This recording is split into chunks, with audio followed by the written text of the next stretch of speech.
What's going on, crazy world? Welcome to another episode of the Black Sheep Perspective. I want you guys to see this right here on camera really quick. Go Heat. Game 7's going on right now against Boston. Jimmy Butler had an amazing game to get us there, and we're all happy over here in Miami, South Florida, anywhere around the world if you go for the Heat. We're trying to get in there. Game 7 tonight. Aside from that, before I introduce my guest, guys, you see what I'm rocking. It's a one-of-one. Big shout out to Ferguson. This is Kimbo. You guys know him as Kimbo Slice. To us, he was Kevin Ferguson. To close friends, he was Ferg. Big shout out to him. Guys, my merch is out. Make sure you go check out blacksheepapparel.shop. That's all words connected, blacksheepapparel.shop. A lot of options over there. I think you guys are going to love it. If you feel like you connect to the Black Sheep symbolization, I think that you would totally appreciate what we got to offer over there. Now, my boy Benjamin, welcome to the podcast, my brother. Awesome. Cups up, cheers. Cheers. Great to finally have you here, man. Thank you for having me. Ben is a close friend of mine who I happened to meet when we first started our journey in the UFC gym. That is a big gym here in Miami. It's nationwide. It's a very big gym. It's a chain. And I was there initially. Ben was, I think, the second round of coaches that came around. And you stood out big time, bro. You stood out big time for all the right reasons. You were just as qualified as all of us as a personal trainer with your certifications, but you had this aura of you of just holisticness, mindfulness, yoga type stuff. You were just very spiritual, and you blew us all away. And you always had so much great information to give us coaches, and you taught us different ways of approaching things rather than the standard, traditional way that we've been taught as personal trainers. And we all gravitated towards you, man. And you got really close to a bunch of us. And I think in due time, you chose another route. I don't know what it is. We can talk about it later. But, we've always kept in touch, by all means. We haven't seen each other in a while. And I know it's been like, what do you think, man? Maybe a couple of years. Yeah, sure. dude, I was going to say, we're almost about 3 years close to it. And here we are, brother, man. It's good to have you, dude. How you been, man? I'm doing great. Just excited to be here. Excited to share about my story. Meeting you at the UFC gym, you took me under your wing as one of the captains for our team. Appreciate that, yes. Yeah, so I'm just stoked to be here and share a little bit more about what I do. Let's start with that. Let's tell people your specialties. As personal trainers, we get certified, we know how to grow your muscles and so on and so forth with the basics. Then it's all about, do you know your oldie lifting, Olympic lifting, power lifting, are you rehabilitative exercises, things of that nature. And it just goes a lot further. Tell people what you're certified in, what are your specialties, what are you very knowledgeable in? Yeah, I look at the body in a holistic approach. I'm always focused on longevity and wellness as the key to what we're trying to do. The idea is like when we're in our 80s or 90s, because the medicine, the way it's moving is we're going to live a lot longer. So we want to make sure that when we're living older, that we're living a good life and not feeling like we're stuck in a wheelchair or on a walker. You can live old, but you can also live a cruddy, aging versus being like optimal. And you can be deteriorating away and you're at your last leg, your last quarter of life. What's the point of getting to that age if you're going to be living like shit? God, I just had this fucking conversation. Preach on. Yeah, so for me, I want to make sure that like my clients and myself, we're getting the right approach to longevity and making sure that we're functional when we're older. So with that, some of the things that I focused on is breathwork. Breathwork is an important tool for every human to make sure that their cardiovascular system, their respiratory system is working well. Another thing I focus on is joint health, as far as making sure that you're using your joints correctly. We can do a lot of movements that end up just wearing out your joint. So if you think about a suspension on a sports car, they're doing really fine adjustments at the suspension level so that the car is not going to wear out those tires unevenly. We want to make sure that they're replacing the brake pads so that everything's running evenly as they're going through these movements. So the same thing with our body. Like as we're moving on the earth, we have gravity pulling on our body, and that positioning in that gravity will wear out your joints, or it can also reinforce the growth of the joint. Right. That's really the cool thing about our body is that when you put stress on it, it wants to adapt and get more resilient. And what is it that got you into fitness? How long have you been into fitness, and when did the levels of getting into holistic medicines and such specialties, when did that happen? Yeah, when I was 12, my dad brought me into the weight room over at Gulliver Preparatory here in Miami. I grew up in Miami. I'm a third generation Miamian, so it's like I'm old school Miami. I didn't know that. I thought you actually came from a different state. Yeah, no, everyone's like, this gringo, where'd he come from? Nah, my grandfather was born in Miami, so my family actually migrated from England in the 1630s to Boston, Massachusetts in the Northeast, and then fought in the American Revolution. We got Memorial Day weekend right now. Right. So they fought. And you did your ancestry background check? Yeah, you know all this? Yeah, so that's pretty dope, bro. I don't know, something about my family. Someone made the genealogy book of the Peltons. And so they got the whole history of my family from when it migrated to England from England. Wow.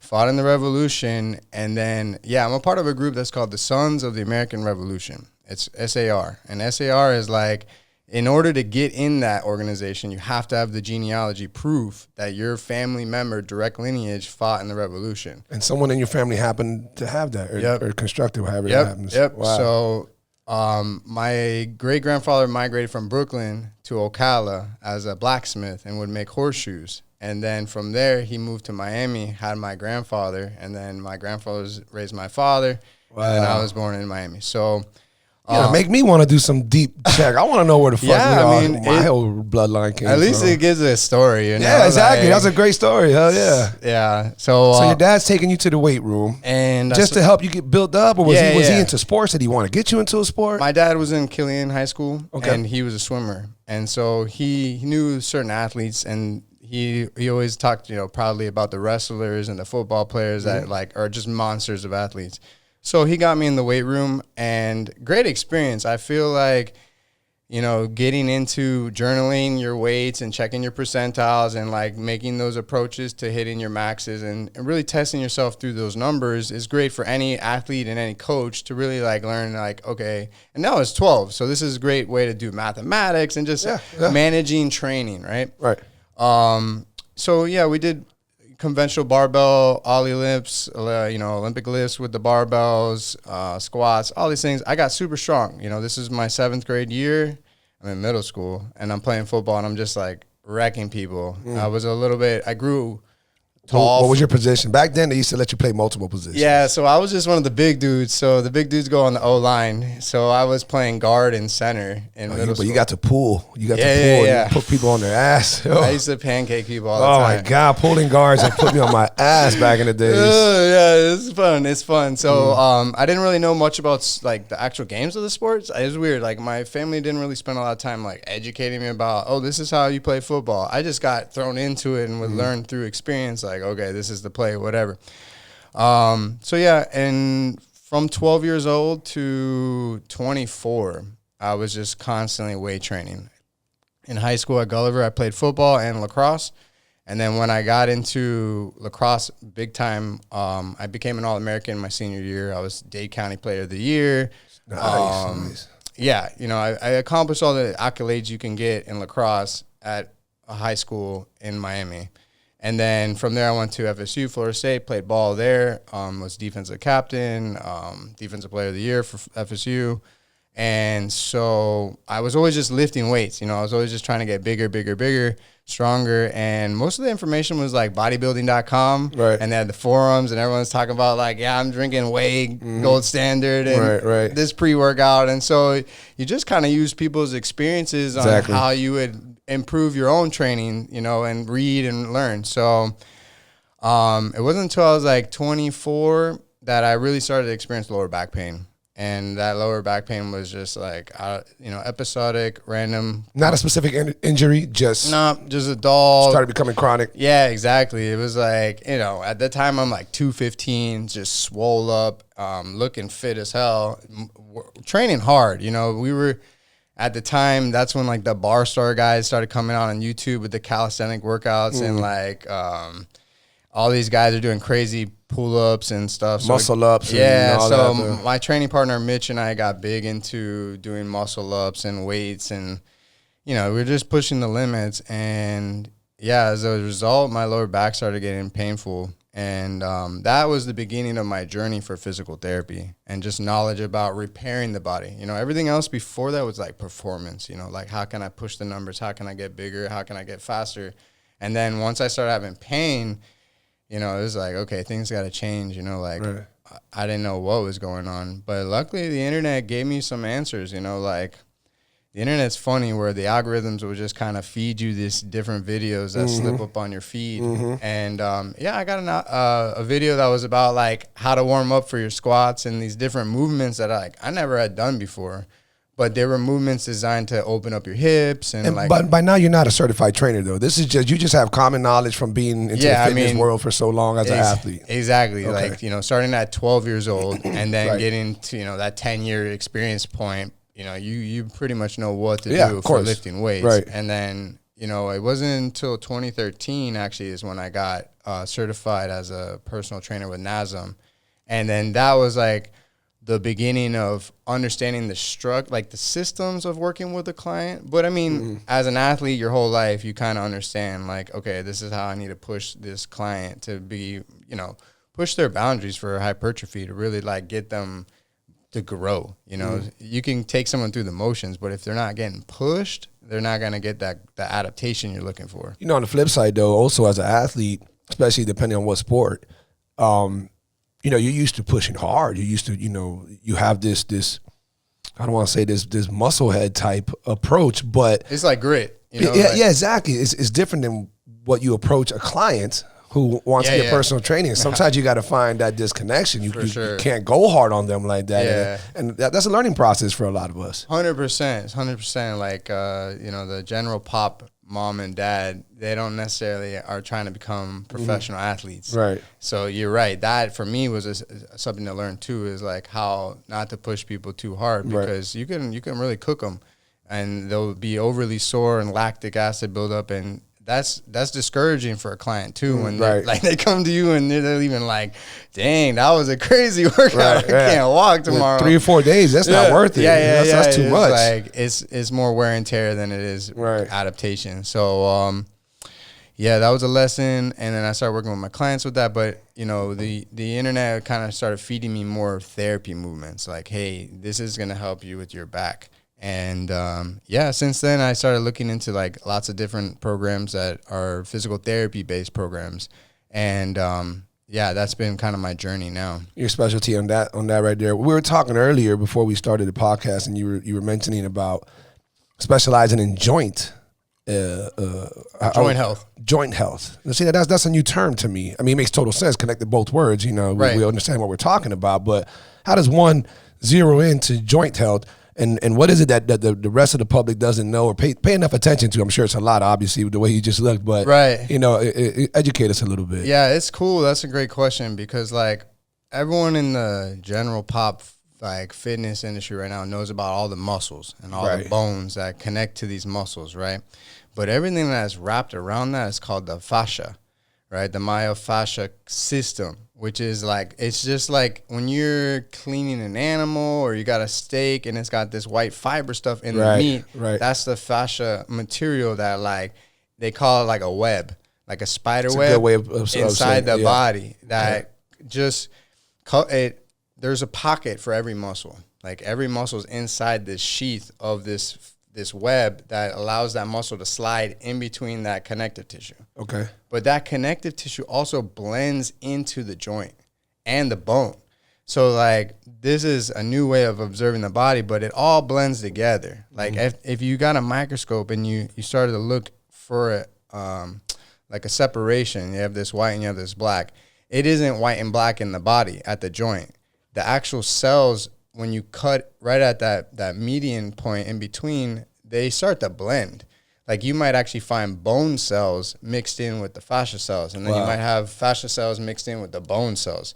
Because at a certain level, what happens is this a common thing through growth, or is this a deterioration process? No, it's not even like that. It's like, as a human, is this kind of like brackish water when a little bit of water, a little bit? Yeah, I mean, like it's really related to like the stem cells. So like how our body grows different tissues is really related to where the stem cell is propagating, meaning like, is it in the bone or is it in the muscle tissue? So like there's actually like a grid, like a 4-dimensional block of our body. Like we're looking at a 3D version of you. Okay. There's stem cells in all areas of your body.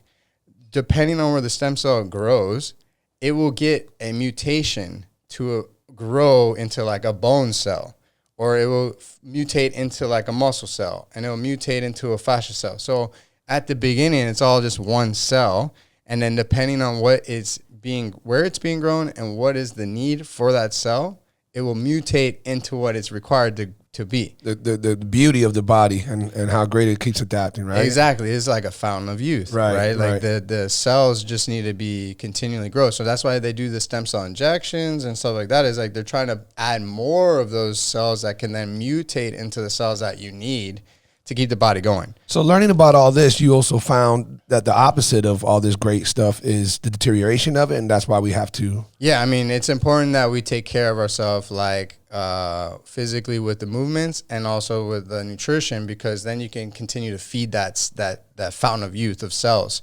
You know, if you don't have enough nutrition, your body's gonna be like, I can't grow more cells. I don't have food to feed those mouths. But if you have the nutrition aspect covered, and then you give your body like work, you know, something for it to do, then it gives your body a need to fulfill. And so that's when you create those new cells. So what is it that changes about the recommendations you give to somebody in regards to how you might have done it before you learned about the joint health? If you were telling me, hey, Wes, this is the proper way to squat, a good leg workout day, this is what you should do, you know, squat, lunge, deadlift, so on and so forth, whoop-de-whoop, and whatever, pyramid up, pyramid down, whatever it is you recommend. What's different now once you found out and you're so much more knowledgeable about joint health, and I know you know way more, and we'll go into those realms as well, but what is it that you would tell me differently now? What is it you learned and now you want me to approach it differently? Squat less weight, let my knees go past my toes. We touched that topic earlier. We can go into that as well. Like, what is it that changes? Yeah, I think for me right now, what I've been working on is a program called GOATA, Greatest of All Time Actions. And what they've done is they utilize slow motion video to look at how people move. And that's walking, running, and throwing. Okay, like if you're going to throw a punch, how do your legs move when you go to finish the punch? Or if you're going to walk to the car, how are your legs walking? So what they did is they filmed indigenous tribes people that have no modern upbringing, no modern shoes, no cars, nothing. So these are like, this is what a human is unadulterated. Right. Like this is the pure versions. And they go to these different tribes and they looked at the movement as like a group. He called it like flock.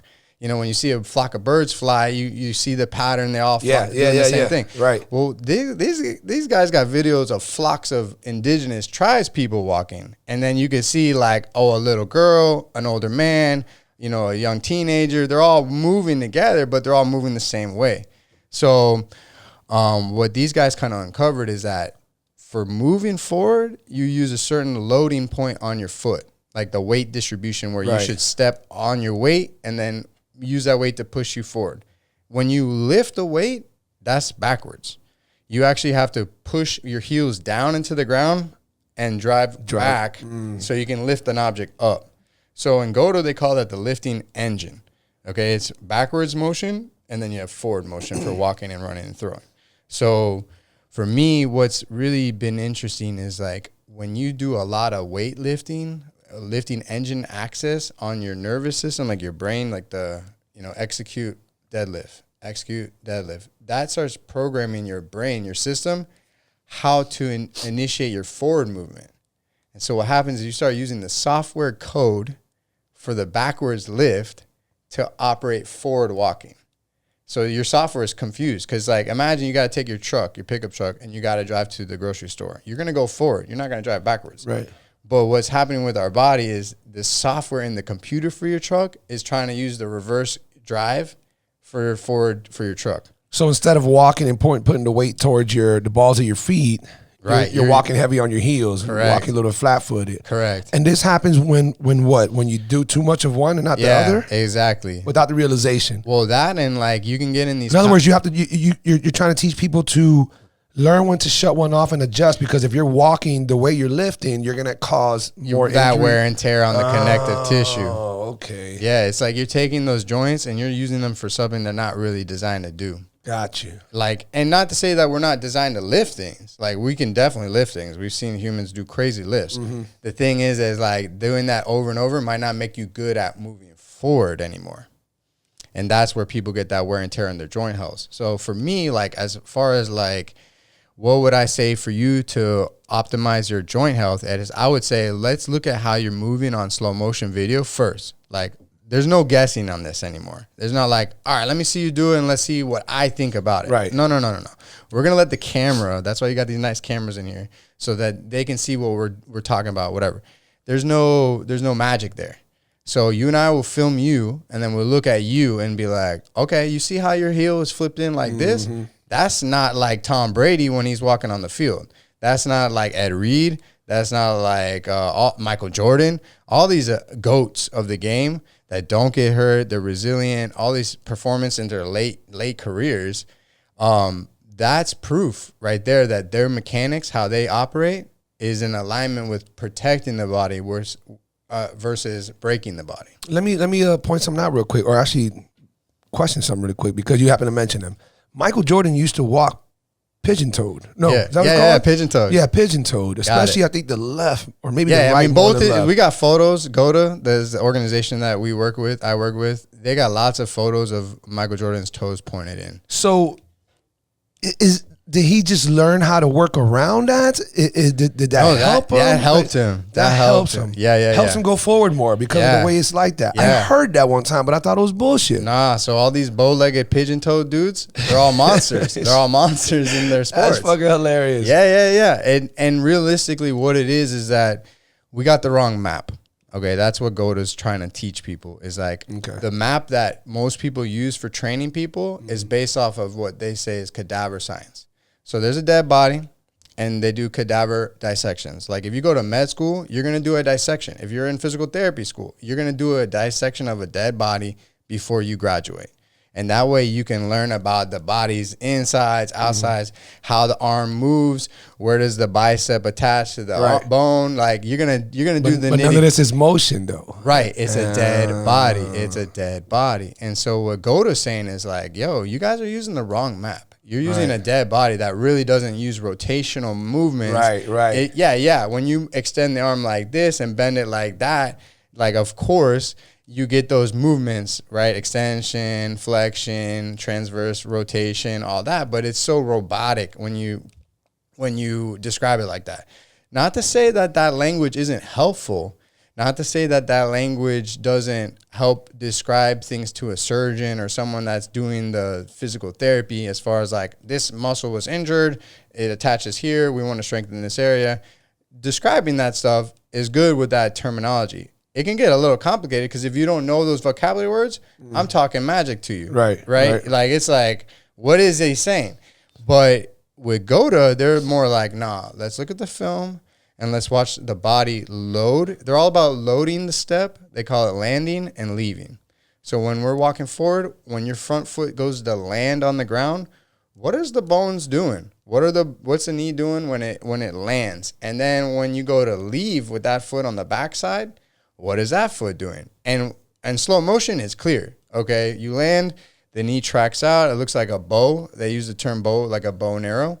The knee supports that weight, and then when the actual leg leaves, the leg will do a rotation.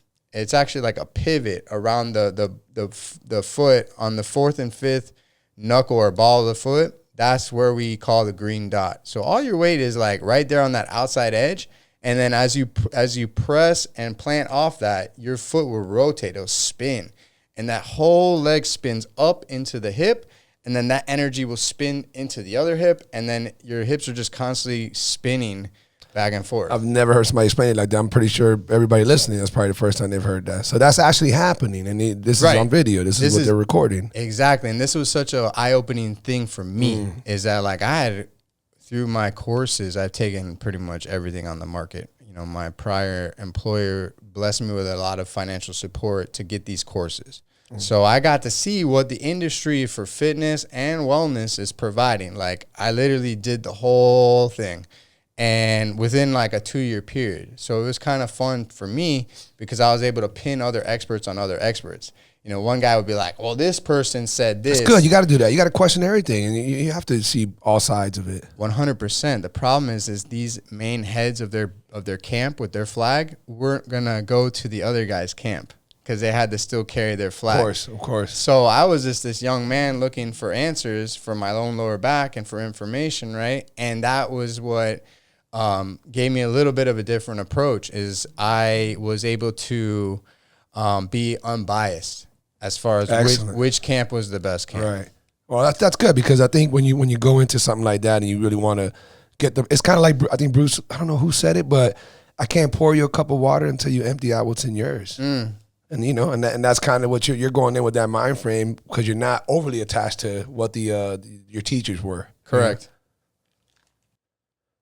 Guys, just a quick reminder, do not forget that the apparel is finally out. That's right. All the merch, all the gear, all the cool ass shit that you've been hearing everybody talk about is finally up and running. Make sure you go visit blacksheepapparel.shop. Once again, that's blacksheepapparel.shop, so you can get all the coolest merch out in the game right now. Let's get back to the podcast. I had been able to go to these different therapists and camps of information and kind of put the information from each camp on the other practitioner. And because one guy would say, hey, you're not allowed to bend over your spine like this because it can be bad for the spine. And really what it came down to was just miscommunications about what they were describing. And then on top of that, just the fact that they wouldn't take each other's courses. You know, no one had time to take the other guy's course. I mean, they're busy teaching their course. Is it ego? I mean, you got to meet a lot of them. You got to hear their teachings. You got to talk to them. You know, is there always a fucking ego involved? I mean, for sure, you gotta be confident in your program, right? Of course, is your brand, your program. Yeah. You know what's up. That's why these people are paying you for your opinion about how you train the body, how's the approach for physical therapy. You know, so when the guy says this is how you do it, that's when he stays behind that opinion and has to rep it.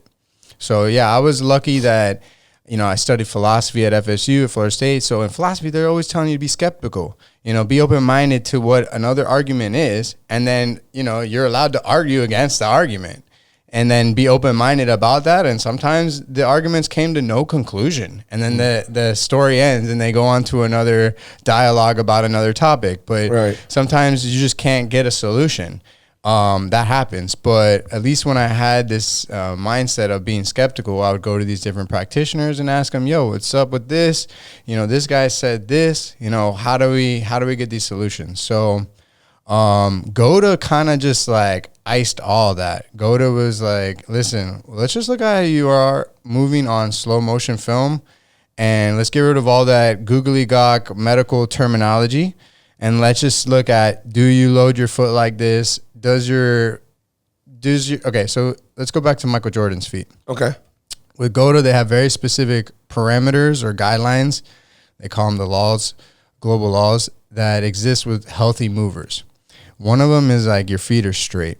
Okay, so like you definitely know the difference between someone that's walking out like duck-footed. Right. And actually ducks walk more pigeon-toed.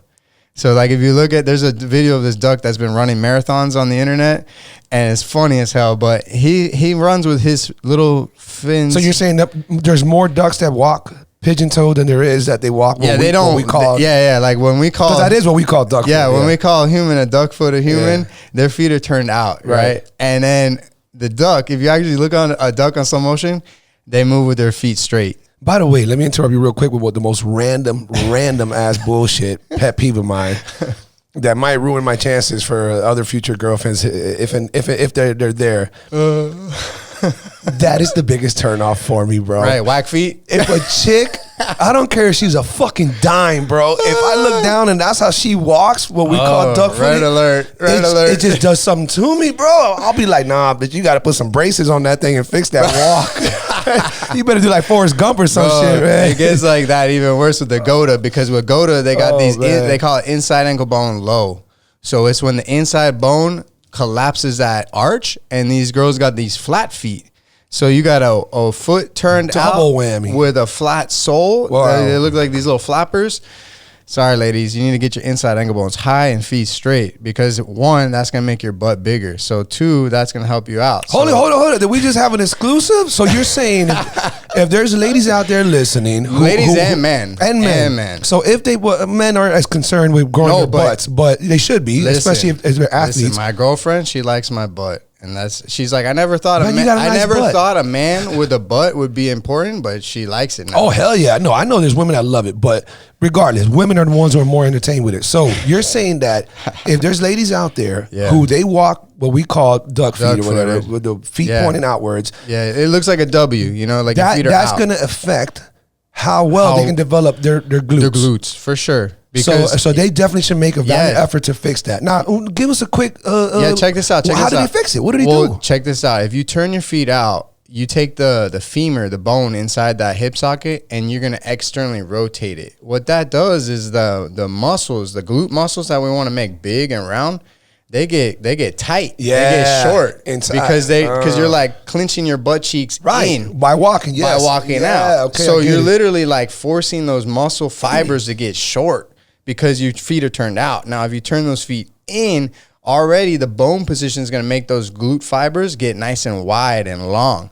So that's going to fill out that glute real big. So fixing it, aside from the joke that I made of wearing braces, just stay focused. Yeah, just being conscious that that's even occurring. Most people, I think, don't even know that that's problematic. That having their feet turned out while they're just chilling. They haven't felt any kind of negative results. Maybe they're in a young part in their life, right, or they're not even associating their low back pain with their feet being turned out. Exactly. That's a great point. So if you look down while you're just standing at the refrigerator, like you're in the kitchen, you stop, boom, you look down at your feet and your feet are turned out, you got something to work on. And right there, that's easy. Just focus on putting your feet straight. Now go to the map they use is instead of the big toe pointing straight, they use the second toe as the next marker for straight.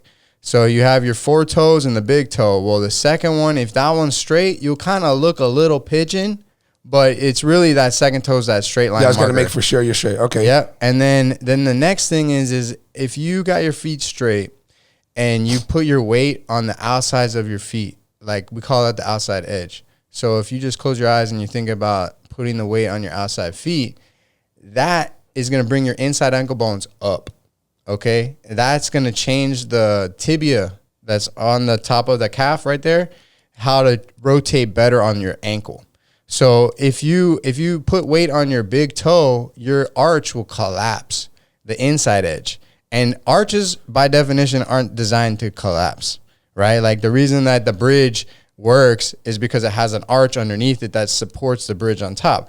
But as soon as that arch breaks, the bridge falls. So our foot is similar in design that like the bones actually look like arches and will function that way if you put the weight on the outside of your foot. But anytime you start to drop weight on that inside, the foot collapses. Let me pause you real quick. So let's say I'm a little bit more flat-footed than your average based upon the weight thing that you do in Great, or it could even be footwear, like shoes. Yeah, shoes footwear, can definitely bring you into a flatter foot. Now, is that considered a negative thing? Should I have more of an arch? Yeah. Now, for those of us who are a little bit more flat-footed, it's correctable. So it is correctable. 100%. And what, we have to wear those arch insoles? No. Good, because they fucking, they're horrible. Oh my God. And really what it is, it's like a prosthetic where like your body adapts around it, but it doesn't get stronger. It gets like atrophied to that little, like the crutch. You know, like if you use a crutch, you're going to get used to using a crutch. If you have a sole support, your sole is going to get used to using the sole support instead of supporting itself. So the idea is everyone, if you're listening, you put your feet straight and you play with your weight and you bring your weight outside and inside, outside and inside. You'll notice that when you go outside, you perk up an arch. If you can hold that, you're going to start building the musculature that's designed for keeping that arch strong. So it's just about a conscious decision like, okay, doctor said I have flat feet. Doctor said I need arch support. Doctor said right? Well, doctor didn't say that you could put your weight on the outside of your feet and build an arch naturally. Because he's going through the old map that you were talking about. 100%. And unfortunately, these guys don't necessarily know that when you load the outside of the foot, that's how Tom Brady moves, Ed Reed moves, Michael Jordan moves, all these elite athletes that don't get hurt. They move on the outside of the foot. And for those of you guys listening, I know most of y'all, whether or not you watch sports, everybody knows who Tom Brady is and everybody knows who Michael Jordan is.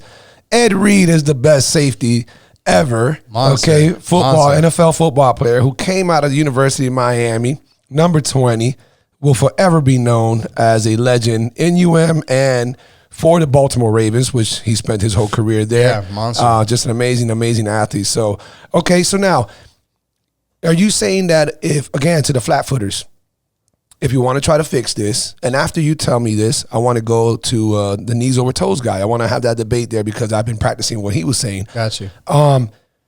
Would someone have to, let's say, twice a week, or would you recommend more, do 3-4 sets of exercises of leaning out like you were just describing in order to fix that little by little? And GOATA, what they call it, is the recode.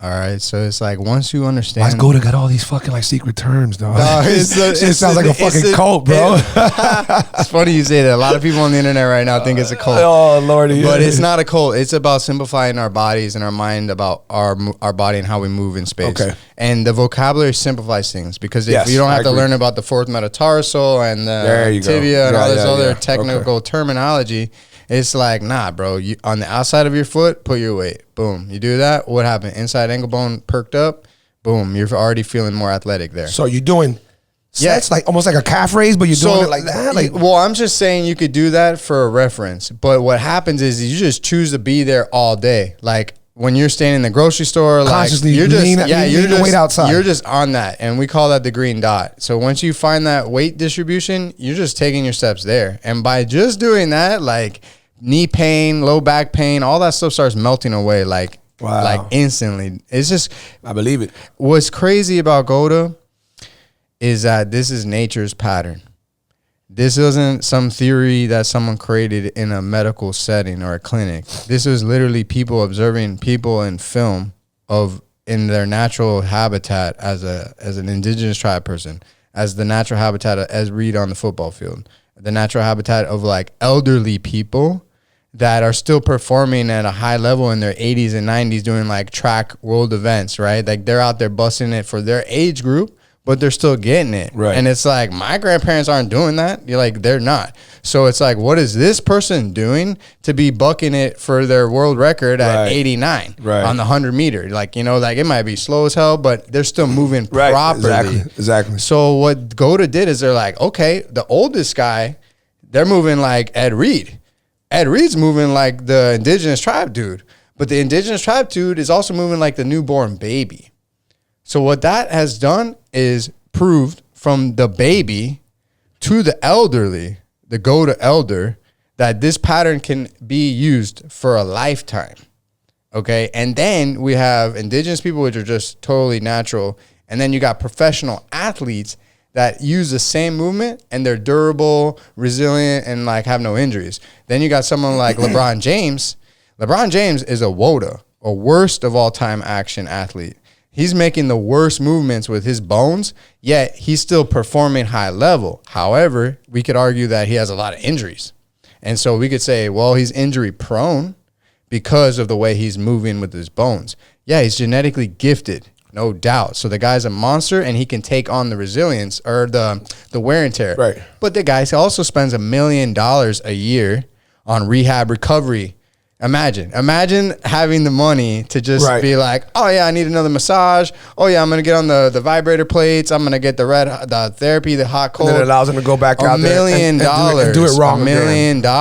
Like that's how wrong it is. He's got to spend $1 million to fix himself. Let me play devil's advocate. You know, I have to sometimes, right? So let it ride. What are the naysayers going to say when they tell you something like, because you're mentioning all these people. Yeah. Well, Tom Brady and Michael Jordan. No, I want to use different. Ed Reed. Tom Brady and Ed Reed, they're mainly on turf or grass. okay, depending on the field, whatever.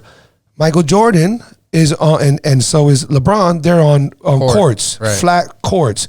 The shoes that they wear varies, whatever. Baseball players, they have these cleats, and they're digging into dirt. You know, things of these nature. So what do you tell the naysayer, or maybe not a naysayer, but what do you tell to the person who's questioning you like I am right now as to like, all right, well, I get it that the indigenous person, he's probably walking around not barefooted, but might have like a fucking 5-layer leaf of a sandal under his foot. Right. So his foot is curving over every little rock and curve and tree and lump. And so, you know, so this is perfect for him. But now these are athletes who we're on flat surfaces. We have pavements, we have sidewalks. Does this still apply? Right. Or do we adjust to it? So here's the deal. Here's the deal that really simplifies it for me. The common knowledge, what they call conventional knowledge for the foot mechanics, is they call it the tripod foot. Okay, so that's heel, outside edge, and big toe. And it creates a tripod. And so like they're saying as you land, your weight rides that outside edge, and then as you get ready to leave, you roll that weight into that big toe, and then you leave the ground from outside to big toe and out. That's the proper way. That's what the conventional cadaver science, medical, current. This is like the current definition of how the foot works. Is they land, it goes into the big toe, and then the foot, they say it allows for a little bit of collapse in the arch, which is called pronation. So there's terms of supination and pronation, right? And when the foot collapses and rolls in on the big toe, that's pronation. So everyone says in the normal map that you should pronate your foot into the big toe, and that's how you propel yourself forward. Now GOATA is saying the opposite. GOATA is saying you're going to stay on that outside edge of the foot, and what happens is as you stick into that outside edge, the leg itself will spin out, okay, and then it locks at this outside edge, and then the foot will rip back and heel away once it releases from the ground. Okay, so this is like a pivot point. So you hit the ground, you load, and then you pivot off. Load and pivot off. Okay, so GOATA has no language of supination, pronation. It's like, nah, you're going to pivot point off these green dots on the outside foot, and the heel will roll away. And it's just like when you throw a punch. When you go to let that punch ride, that back heel normally flips out. Right. Exactly. Yeah. So you understand throwing mechanics, punching mechanics, that heel flips away. That's true. It's not going to go the inside. It doesn't make sense. Baseball swing, golf swing, almost all of it. It all flips out. Even tennis, bomb, the leg flips. So that's what we accept as like the common approach to movements. How you load your foot to get that result is what changes. Because at least for me, and at least a lot of the GOATA coaches, if not all the GOATA coaches, they understand that if you put the weight on the big toe and that's the last point of contact on the leave, the heel will do in. It'll flip the opposite of that outside way. Okay, so one more time, like as you're landing, you got two options. You can put weight on your outside edge, or you can put weight on the inside edge. If you put weight on the outside edge, the heel will always roll away like you're throwing a punch and swinging a bat. If you put weight on the inside, the heel will flip in. So once your GOATA people and other people who believe this concept and push this concept, implement it, what are the opposite, the regular cadaver people, the ones who are used to the old map, right? And are they against it? Are they entertaining it now, because it's come a long way? Are they trying to, okay, you guys got a point. Yeah, this, that, whatever. What's happening is there's a lot of name calling. There's a lot of people offended that their current system's being called out for being outdated. They're also calling us a cult, like, oh, you guys are just a bunch of cults or whatever. But it's one of those situations that, like, once you see it on the film, and you feel that movement that's happening on the film, it's hard to deny that this is what's happening. Right. Like if you push off the big toe, heel in all day. If you load that outside edge, it's heel away all day. So you could argue it, but like if you can't get your body to look like Tom Brady on that movement or Ed Reed, then whatever you're currently doing isn't right. Because I want to move like Michael Jordan. I want to move like Tom Brady. I want to move like the indigenous tribe people. So to take it back, when I started my assessment, with my GOATA coach that I hired before I became a GOATA coach. He did the assessment, and that's the most important part, is like you start looking at how you're standing, and my feet were just a little bit turned out, and then my inside ankle bones were a little bit low. And what's crazy is when you're looking on a side profile, my hips were pushed forward a little bit. So like just think about when you're cleaning dishes and you kind of find your hips riding up against the sink, and you get your shirt wet or something. Right. Okay. Or you're same thing in the bathroom, doing your teeth, and your hips are kind of pushed up against the sink.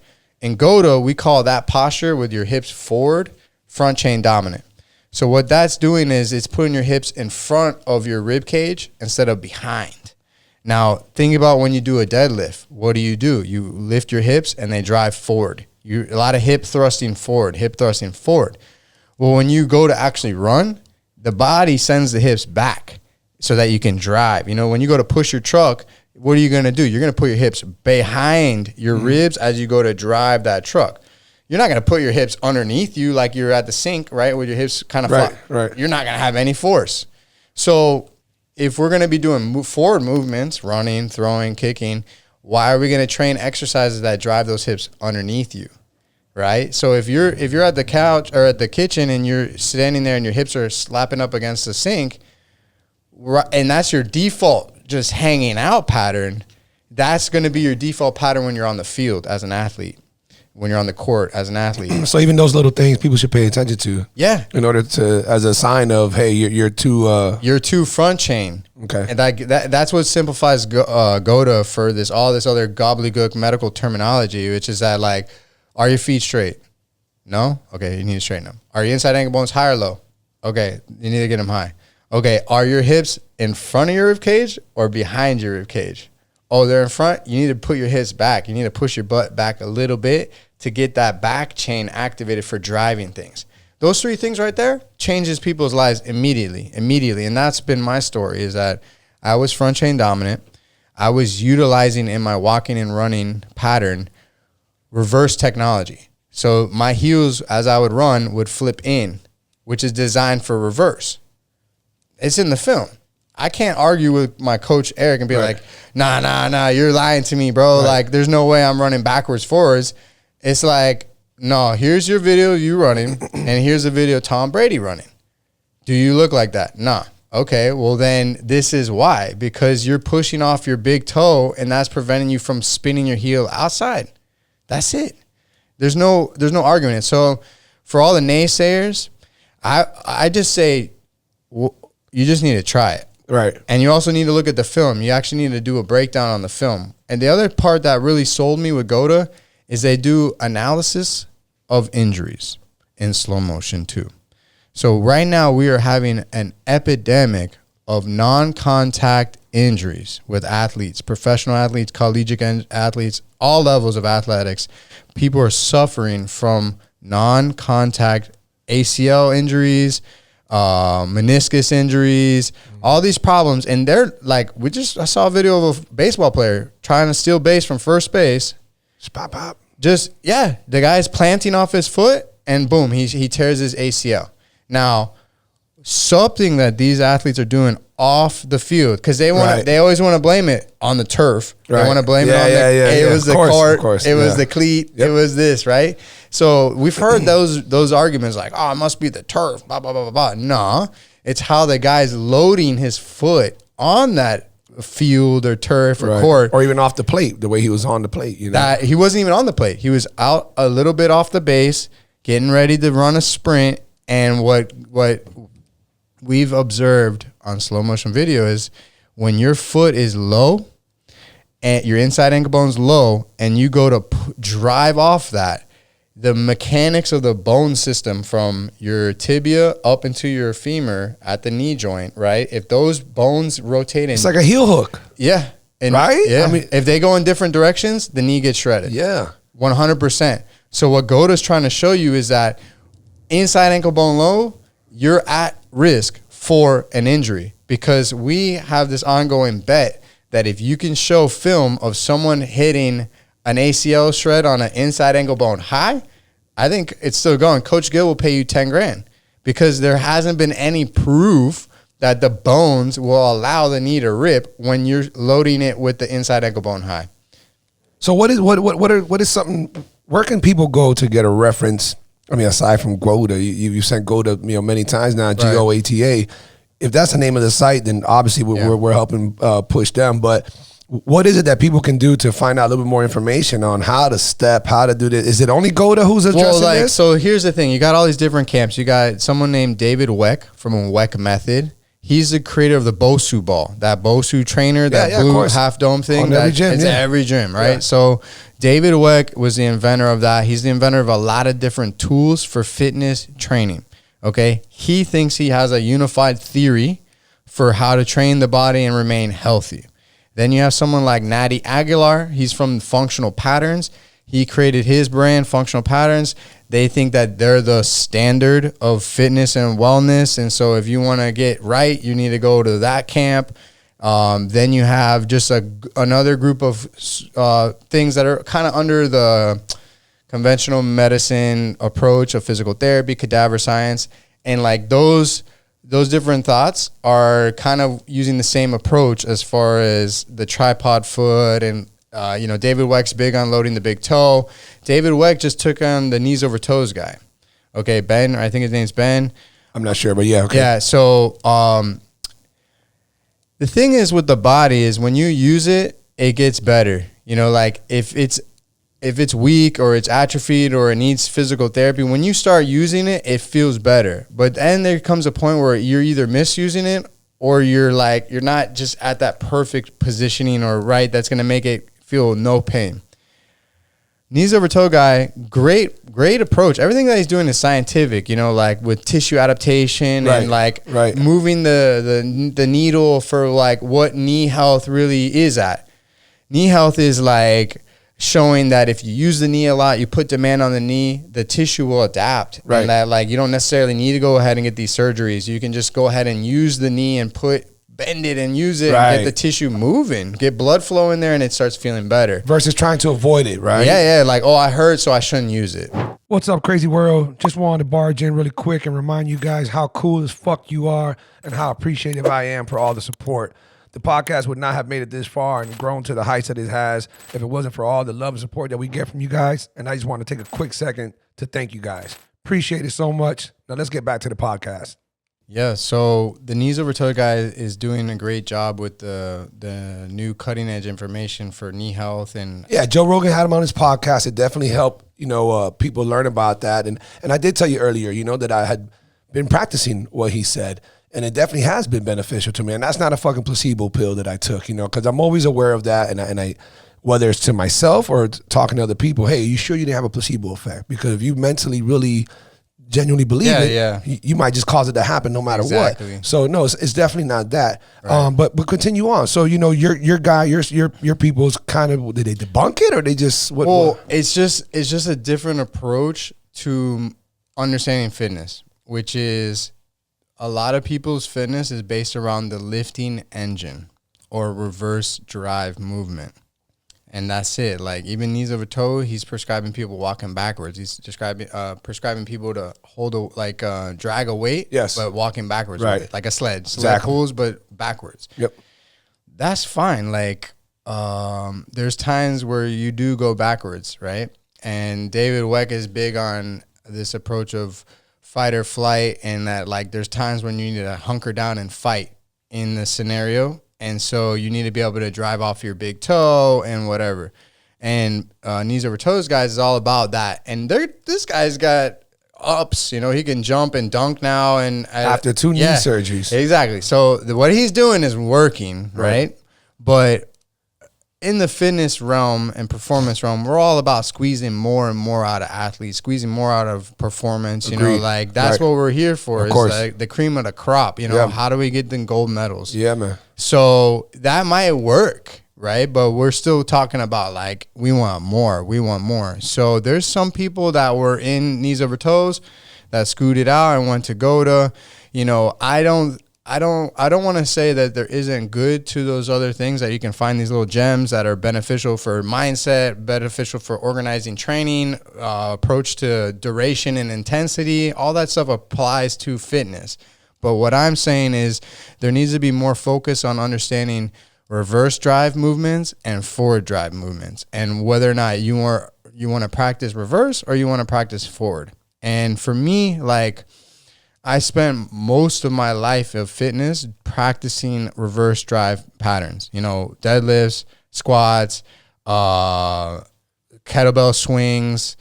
Even if you imagine like a rowing machine, right? When you sit on the rower, right, where are your hips? You drive, your ribs are behind, right? When you're sitting on the couch and you lean back, you're not going to push someone on the court, the field, the clay like that. You're just not.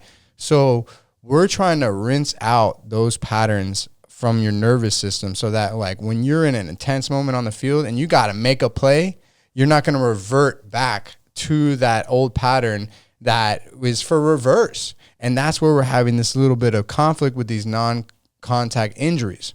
Is that, okay, if we see the film and this guy goes to push to drive to steal the next base, and when he goes to push, his foot collapses and his knee slides in because he's pushing off the inside edge, and then his drive thigh, the thigh quad, wants to rotate out, the knee shreds. That's exactly how I blew my knee out. Exactly. So that's the thing, is like every person that's had those injuries knows that that's the mechanism for the injury. It didn't happen the other way.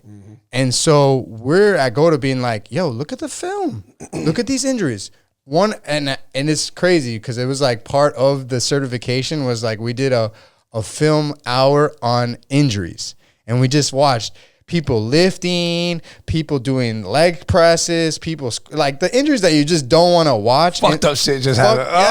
In the gym of these injuries, these poor people. Yeah. But that's because of the mechanics. Like if you actually look at the mechanism of the bone structures that allows that tendon or tissue to rip, the ligament, then we could say, okay, that's the culprit. Has GOATA made a video of some sort to walk people through certain lifts? Like, hey, when you're leg pressing, I mean, that's the thing. You have to kind of decide, like, they've eliminated a lot of lifting patterns out of their protocols. Like, it's interesting when you bring it back to nature with the indigenous tribes people. For example, they go out to get a kill. They're going to hunt a deer maybe or some kind of leopard in the jungle, whatever they're eating on. And they go to get the hunt. Leopard? God damn, motherfucker, don't eat leopard. I don't know what they're eating down there, but that's I'm all sure you eat it. But I'm sure they're gonna eat something. But when they go to get it, they're not gonna do deadlifts with it. Right. They're not gonna be like 135. Wham, wham, put it down. Wham. Yeah, but somebody's gonna want to argue. Yeah, Ben, I get you, and I'm on board, but. We're talking about bodybuilding. We're talking about, aesthetic construction. Listen, I'm a firm believer now through experience with my own experience. This is just my own story, that when I was seeking bodybuilder and I was 220, swole up, huge, yoked, massive, deadlifting 405, 455, bench pressing close to, I'm trying to get to that 300, 305, 315, I was in the most pain I had ever been. Right, yeah. So listen, like, so even those who are doing it, if you want to look yoked and all that jazz, like, bet that's your choice. Right. But as far as wellness and longevity for health, I don't want to say that those are the same camps. Like if you want to get swole, look swole. That's a choice. I get you. But I think you can also look super fit, while doing a more holistic health-based program. Than like just hitting these heavy lifts. On that note, I think that we have taken a turn in society. Definitely haven't done my research, but I think we've taken a turn of that buffer, more bodybuildish look is less desired, and now it's more of a fit look. Yeah. A healthy look, whatever it might be, whether it's, I don't want to say CrossFit because those motherfuckers are damaging their bodies. Yeah, I mean, a lot of them are shoulder injuries, back pain, knee pain. These snatches, shit behind the back and all that. But something else that you got into, which you believe is very beneficial to, one, the health of a body, much less the physique, but more importantly, the mental state of a body, is not just breathing, but, breathing that, well, you're going to have to explain this to me. I know a substantial amount about Wim Hof. He is the founder of the Wim Hof Method, which is mindset, cold exposure, and breath work. Okay, see, I love that you said that. So it's three main things. Yeah, then. three pillars. There's three excellent. pillars Because to it. I know he's all about breathing, but he also integrates this ice baths and withstanding coldness for a certain reason. Elaborate on that a little bit for those people, who don't know much about that. One, Wim Hof in general, what is it, and what is this approach that ice baths and things like that. I follow you, we're friends. You did a 30-day, 32, whatever day challenge. You kept jumping in this ice tub. You kept making it colder. You kept staying there longer and all. And I was like, holy fuck. And I remember, is he going to hit it? Your goal was to hit a certain amount of times. Yeah. I think you hit it and passed it? Yeah, no, I did 11 minutes, and it was brutal. Okay, so tell us about that. What are the benefits? And again, Joe Rogan has had this. Wim Hof is on his he's as famous you can get for right now. Yeah. I'm glad he keeps, getting a lot of acknowledgement and stuff. Tell us a little bit about the people who don't know much about it. What are the basics of it? How do we benefit from cold therapy, and what does these breathing exercises do for us? For sure. So in 2016, I was deep into this physical therapy information, researching longevity, health, and all that, and I came across a Tim Ferriss podcast with Wim Hof. Tim Ferriss. Yeah, so biohacker, master, this guy's all about the body and all that jazz, and he has Wim Hof on there. So I'm listening to this guy, and I'm like, what the hell? Who is able to climb Mount Everest in a bathing suit past the death zone, almost 2 hours in an ice bath record, all these crazy feats of strength? And I'm from Miami, so anytime opposite. Yeah, so cold. I'm like, what is this? I didn't even know the human body was capable of doing those things. Like, I just didn't know that was a thing, right? And so that really just sparked my interest. I'm like, okay, bet this guy is all about pushing the body to its level. It's a red line. And so as an athlete myself, I was like, okay, cool. I got another challenge. I got something else that I could actually tap into that I never thought about, Was that the athlete in you, or was that I need another challenge, or was that, okay, I believe this guy and I want to be that much more healthier? I think both for sure. As an athlete that was practicing this TAC-Fit program and doing other fitness stuff, just finished the lacrosse season. Give me all of it. I was just like, yo, I got more potential. Because what he was showing through his method, which is breathwork, cold exposure, and mindset, that you could take on cold exposure training like if it was weightlifting. Okay. So I didn't realize that you could use that cold stress, that exposure to that cold that's a stressor on our system, as like a way of weightlifting. I just didn't even know that. So I thought, okay, let me look into this guy. I liked his vibe on his voice, his energy, his positivity. He's all about happiness, strength, and health. Okay, happiness, strength, and health. Happiness, strength, and health. And with your breath work, you can modulate your happiness. You can make your attitude go up because you can control your dopamine levels, your serotonin, oxytocin. All of that can be done with breath work. Do me a favor and just repeat that. Yeah, because that there has to be an Instagram clip, because that is factual as fuck. Yeah. Say it again. So right now we can use our breath to help release dopamine, serotonin, oxytocin, and even that dimethyltryptamine, which is a powerful psychedelic, through your own breath. That is what Wim means by happiness, is you can use your breath to bring more happiness into your life immediately. Now, when he means strength, that's cold exposure. When you get into the cold, you don't want to be in the cold. It sucks. It's a dreadful, long experience when you're in that cold. But if you can deal with it and get done with the process, because it's called minimum effective dosage. So you're not going to go in there for some abusive long time. That's right. That'll be detrimental. Exactly. Yeah. You're going to damage yourself. Yeah. So you go to that minimum effective dosage, which is 2 minutes. Okay. 2 minutes on that. And then you're going to get these health benefits from that little bit of acute stress from the cold. Okay. So was that an automatic beginner's recommendation if you're going to do the ice baths, whatnot, 2 minutes? Yeah, like for your listeners, if you do decide you're going to do cold exposure training and breathwork and you're not sure about your health or anything like that, you should consult with a health practitioner, your doctor, whatever, just to make sure you have the cardiovascular health.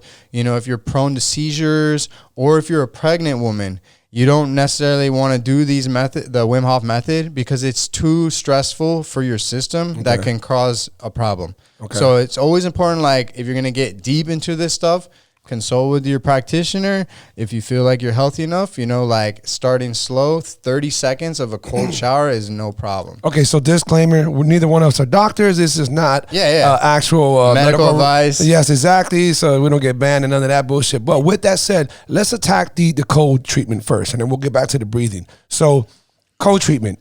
Give us the levels of it. We have ice baths. We have cold showers, which you just mentioned. Yeah, like we're in Florida. Okay, so what is it that it does per claim? How much facts do we have supporting it? Because I have seen different videos. Okay, I have. Most support it. But I actually saw one where, just to say it quickly, cryotherapy or ice baths. Yeah, we know the whole beneficial part, and you're going to explain all the details. I'm not the expert. You know way more than I do. But I also heard that medical people were saying that it's actually making the body want to heal itself so fast, because that's what the attempt is, that is throwing off the natural state of the healing process, which takes a couple more days. Right. And therefore, it is not as effective as some people think. Saw 1 or 2 videos on that. Gotcha. I was kind of surprised. I said, hey, when I got Ben on here, I'm going to talk to him about it. So great question. Mike's on you. Great question. So to go off of that point, some people say, hey, I work out hard in the gym, right? I create little muscle tears in my body when I'm lifting to create that adaptation, right? Like you're pumping your fibers so that you create those little bit of tear, like little micro tears that create that extra growth back that makes that adaptation with training. There you go. They say that if you get into an ice bath right after that hardcore training, you actually kind of nullify or like knock out that chemistry, that inflammatory chemistry that is what creates the adaptation. Because the cold is so anti-inflammatory, like the inflammation from training is what makes you stronger. Okay, so you go into the gym to create a chemical environment of inflammation that once your body heals that itself naturally, that's where you create growth. So real quick, and please correct me if I'm wrong. Again, I humbly admit that you're way more intelligent on this field, but I am also a personal trainer. So in a real basic term, right, when we work out, we pump so much blood into these balloons being muscles, that they have microscopic tears, you know, throughout the whole muscle. The body, as phenomenal as it is, what does it do? It adapts. It says, hey, we don't want to go through this again. Therefore, let's reconstruct ourselves a little bit stronger and maybe even a little bit bigger. That way, if that fluctuation, that flow of blood comes back again, we're ready for it. And then that's where you have to keep pyramiding and so on and so forth. Right. So that's what that aspect is. And now the ice bath. So then if that's what you want to do naturally with your training protocol, going right into the cold immediately, like we're saying, like 30 minutes after training, 40 minutes after training, could actually eliminate all those inflammatory factors that we created inside the gym for that strength training adaptation. There's some arguments as like how quickly after training you should go into the ice bath. Okay. You know, like it's probably dependent on the athlete, dependent on like a lot of factors that would be like, okay, you totally just wasted that workout because you did the ice bath too soon versus too late. Like, you know, fine details. I think it's honest. They're probably still figuring that out. I mean, and again, like I think independently on the athlete, you would have to determine, you know, was that a total waste of your workout because you didn't get the growth that we wanted? Or, you know, on the other aspect, this athlete's constantly redlining. They need that ice bath to bring them back in because they're just constantly over at that red line point that like they're just constantly cooking their body. They're constantly inflamed. They're constantly achy. They need the ice bath to cool themselves down. So that's what I've read and understood from it. And then on the other token, like I thought, like for me with the Wim Hof method, it's breath, cold exposure, and mindset, right? So we just talked about how the breathwork can help boost your mood with happiness. And we just talked about the cold will bring you strength, right? Because you're getting into the cold. Well, that's physical strength and that's mental strength. Okay, so you got to have mental fortitude to want to sit in an ice bath that's making you feel like you're dying and that if you stay in too long, you are going to die. So that takes some commitment to make that task done. Indeed. So that's strength right there. When you get into the cold, your circulatory system, all these arteries and veins, they constrict. And the reason they constrict is they got a muscle in them. and that muscle is like doing a bicep curl. It's getting tighter to push that blood into your core. Okay. So this is kind of cool that when you get into the cold, all the muscles inside your arteries and veins flex. They're like, they're squeezing that blood into your core. When you get into the warm, all those muscles start to relax and that muscle opens back up. So if you think of that concentric training and eccentric training of lengthening, just by getting in the ice bath, you just did a solid rep, like a maximal effort rep for your circulatory system muscle. It's a great way of putting it. You know, it's crazy. It's crazy. So like you can lower your heart rate, you can lower your blood pressure by doing this cold exposure training, because now you're optimizing that musculature that's in your circulatory system. So average people, somebody who hits the gym four to 5 times, that's not average, but whatever. Exactly. Yeah, I was like, damn, I just fucking blessed a lot of people. Most of you motherfuckers are way too lazy. Yeah. But 5 days of those committed. Those who go hard enough, okay, at least 4 to 5 days, and they get it in. You know, doesn't matter what their physiques are, they get it in. They're doing what they're supposed to do per se. If they wanted to implement the cold therapy, what would you suggest? They're virgins. What would you suggest? And then how do you want? I would suggest, like, if you can get, it's all about how you can afford to get cold exposure.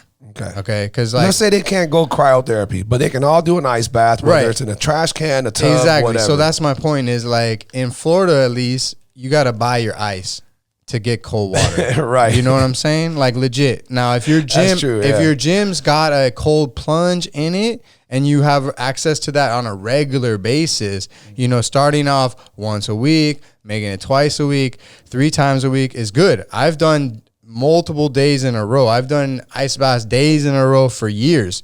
The thing is like looking at it like it's another strength training, weight training bout. You know, like it's a training session.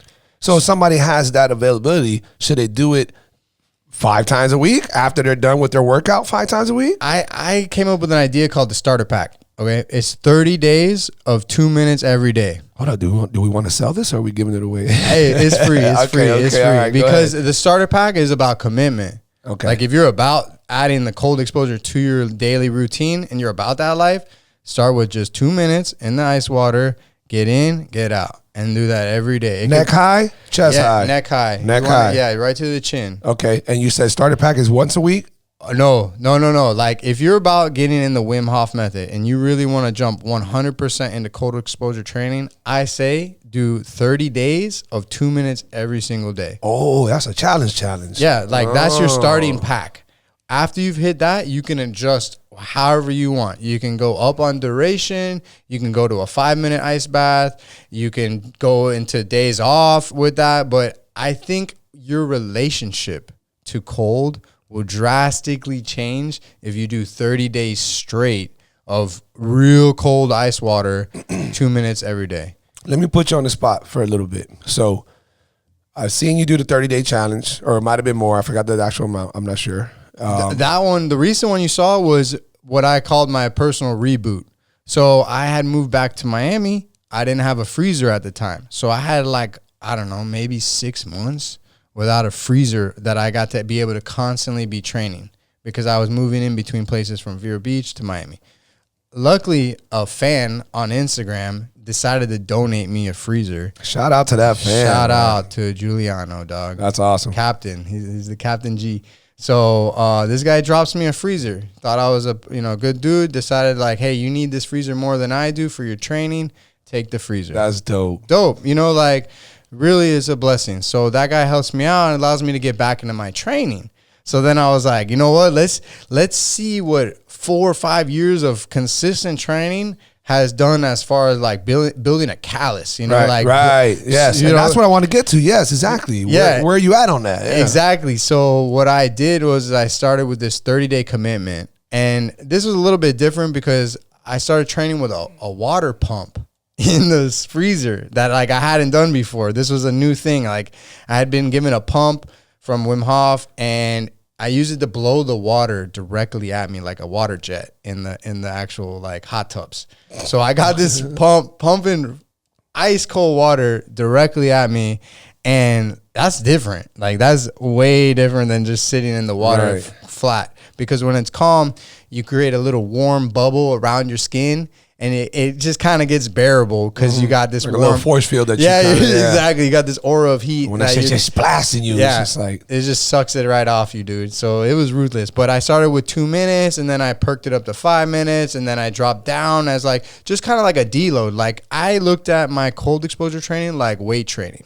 Okay, where like you get these points of super compensation where you want to start to build up heavier loads, higher percentages of your weight max, and then back off it, let it ease up so you can get that recovery, and then again start to push back into your max level. So yeah, in that reboot, I wanted to see for myself where I was at. So I started out slow with the 2 minutes, 3, 4, 5, dropped down a little bit, went up to like 7 minutes, and then dropped down a little bit. And then I was like, all right, let's set a record. Because like I've never done cold exposure with the water pump and in these longer periods. So I did 9 minutes on the last, like second to last day. And then the last day was 11 minutes. And that was it. There was definitely no more room for pushing that time just because, yeah, man, the body will eventually fold on the cold. Right. The cold, Wim will say, is ruthless. It's ruthless and unforgiving. And you definitely feel, I imagine, that mentally it's like, man, I can't be broken right about now. At least you feel it. Yeah, I mean, when you start shivering, that's when things get a little bit different. No, but I mean after going through all that. Oh, yeah, just in life, just because you did that. You did those 30 days. Yeah. You push yourself It definitely gives you a little bit more edge on life. Dealing with stress, like the cold is a stress. Right, exactly that. And what I try to tell people with real cold water is that that's life, or that's death stress. Meaning that you will die if you keep riding inside that stress because it's that strong. You won't survive. But you could at least test yourself how you compare to that level of stress. Like there's only a few things in life that will shake someone to that level of like, wow, I almost died. Wow, that was so intense that like I just made it through and I didn't die. That level of intensity will shake you, bro. And I think that's a beautiful thing for that type of experience. And this can be not so much death bound. We're kind of connecting it to that, but pushing yourself to the brink of breaking. Maybe even letting yourself break, not so much physically like where it's going to injure you, but and then I obviously want to talk about jujitsu, pushing yourself to the extent of, do I tap out? I'm rolling for 10 minutes. Rolling meaning a grappling session for those of you guys who aren't with the terminology. And you feel dead, but you got to keep going. When people put themselves in situations that it takes everything to get out of that situation, that just inevitably that makes you a stronger individual. That doesn't mean you're ready for war. That doesn't mean that if you face, a fucked up situation in your life that you're gonna do better, but it definitely betters the chances that you will enduring that type of stuff, For sure. And I think it also, like you said, it builds character. Like it just changes that persona that you carry because you've been testing yourself. You've been pushing yourself. And I think like that's what life's about, is living to that point where like you feel like, damn, I was tested, like even we have tests with school and jobs and stuff like that. But like when you make it a physical test, that's when things get real. Unfortunately, though, as correct as you are about that to me, and I find myself saying this line way more often than I want, is people love the path of least resistance. Of course, dog. Of course. What's up, beautiful people? Just want to give you guys a quick reminder. Go to blacksheepapparel.shop. blacksheepapparel.shop to get in on the new merchandise, man. We got hats, shorts, tank tops, shirts, sweaters, hoodies, you name it, crop tops, everything you can imagine, and then some. Make sure you go check out blacksheepapparel.shop for the coolest gear out right now. Thank you, and let's get back to the podcast. So the training in the cold is a great tool for de-escalation from stress. When you get into that death signal, like your body's like, oh, I'm going to die if I don't get out, that is because of the chemistry in the body. The body's being afflicted to cold.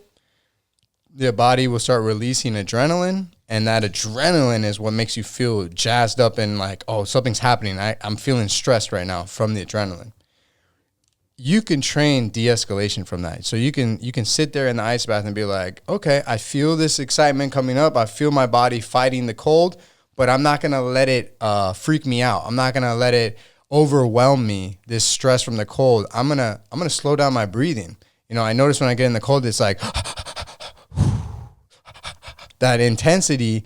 If you can slow that down, that's now your new representation of how you're feeling, right? Like if you're in the cold and you're just straight chilling, that's how you're dealing with stress from the cold. So what has been most important for me and everyone that does this Wim Hof method is that when you voluntarily get into the cold exposure, you're afflicting yourself to this intense level of stress that you get this unique opportunity to de-escalate from and practice psychologically like, I'm okay, I'm cool, I'm not going to have any problem, and I'm going to slow down my breathing intentionally. And then when you do that, that's when your body is like empowered, because when you get that level of stress again, you're like, oh, this is no different. You know, I've already done this before. I know what I need to do. I need to focus my mind. I need to slow my heart rate. I need to slow my breath rate, and I'm chilling. So that's really, to me, like the big takeaway of the Wim Hof method is you learn about a breathing cycle that helps prepare and energize your body for the cold.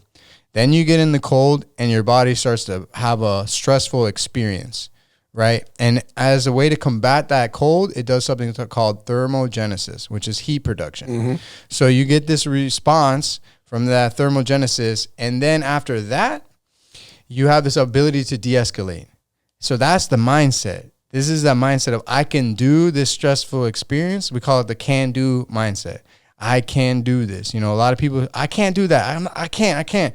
That's, yeah, you're right. You keep saying you can't, you're not going to be able to do it. Yeah, of course. But if you put that positive mindset about it, positive affirmations about it, you're going to accomplish that goal. So those three things combined together create a powerful mindset, a powerful physique, happiness, strength, and health. Do you genuinely feel like all this has completely come to fruition with you, and that's why you practice it so much? Because you got some people, like you mentioned earlier, you went off and studied other things, while these teachers of programs, they wouldn't do that because they were so committed to their particular program. Well, here you are, a student of so many things, and one of the biggest believers of Wim Hof and everything else that we just discussed. Does it really, like, and I'm asking this because I'm not trying to, but I have to, hypothetically, comparing to, this is going to cause a ruckus, vegans. Okay, so you know, vegans would live and die by, you know, how energized they are and how everything just changed after they, you know, and hey man, not challenging you guys. Don't fucking fire back on some crazy shit. Listen. Like you said earlier, if it works for you, cool, keep it going. But yeah, I personally think a lot of that is a little self-induced. It's a little placebo effect because scientifically, as far as nutritional this and that, whatever, there's things that would prove otherwise. And it all depends what type of vegan they are and how athletic they are and what sports they're into. So it was a small comparison. But the reason I said that is, are you being honest with yourself? Have you really, man, this shit, Wes, has changed my life. Yeah. And I do not have these stresses of life. When things come that are shitty situations, I'm quick to blow it off because I fucking realize that it's not like an ice bath up your ass type shit. You know, was that lightning that I just saw? Yeah. Holy shit. You know, but one of those things, but it really is. So is it from the the Wim heart? Hof method is life changing. Yeah. Facts, 100%. If you commit to the method and you do extended periods of time of training, you will feel like a different person because you really are becoming a different person.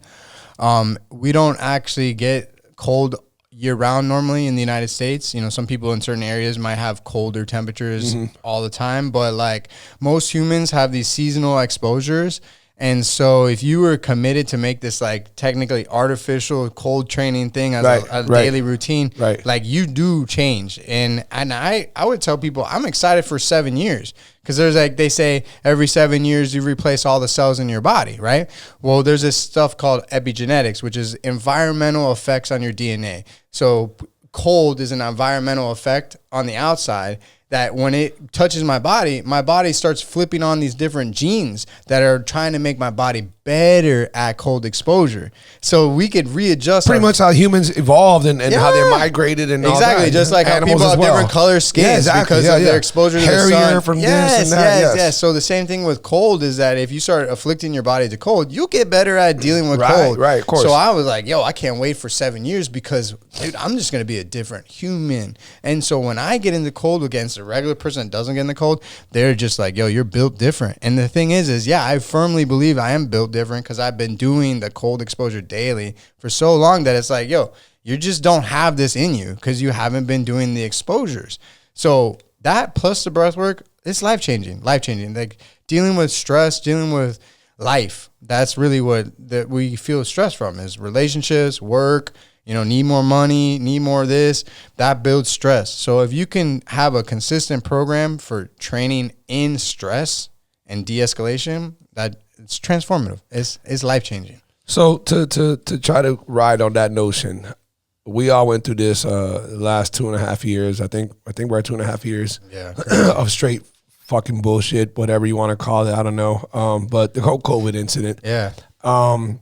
What'd that do for you? You obviously as a trainer, because as trainers, we went through a lot. We're in and out of gyms. I'll tell you some crazy shit about that. And how did this? I'll tell you some crazy stuff. Tell me, brother. The thing is with the Wim Hof method, they had to teach us instructors how the immune system works. So how your body fights off viruses and bacteria. Like that was part of the education. You had to learn that to be an instructor. So before there was this virus that came out in 2020 that locked us all down, we as instructors from 2016, we're talking years before this happened, we learned that, the immune system goes around scanning for things that aren't in your body, like that are called non-selves. Anything that's a non-self gets a little tag. It gets tagged, and then it says, this is a non-self particle or thingy in our body, and your body will go ahead and remove it. And that's what the white blood cells do. That's what these things called macrophages do. We have a whole army. We have a whole army of different creatures in our body that have different weaponry. There's one that shoots hydrogen peroxide, yo. This thing literally, hydrogen peroxide, you put on your boo-boo and it starts foaming up and all that jazz.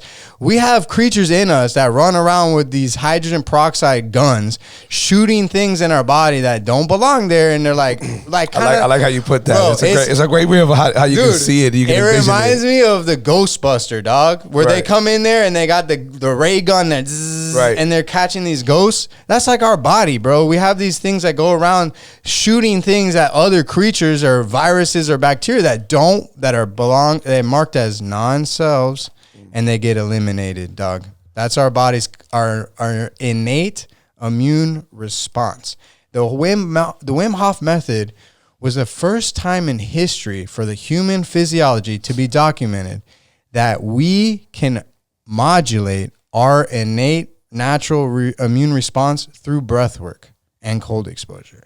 So that's why the Wim Hof method is so powerful, because this guy was doing labs where they injected him with the wall of an E. coli bacteria. So like the E. coli bacteria will kill people if you eat it and consume it. Yeah. So they do a test in labs and hospitals. This is a general thing where they'll take the dead wall of that bacteria and inject it into your body. Your body will recognize those pieces as non-selves and will get inflamed. It will get sick. You'll get fever, cold, shivers, throw up. You get influenza. You get sick like within 30 minutes. And this happens over and over and over again. So they took Wim Hof, this guy of the breath work and all this stuff. The guy has no symptoms of the cold, the fever, the shivers, no symptoms, just a little headache. And then in his blood, he showed that he was able to suppress the signs of inflammation. So this guy, through his mindset, his breathing techniques, and his cold exposure, was able to lower inflammation on command.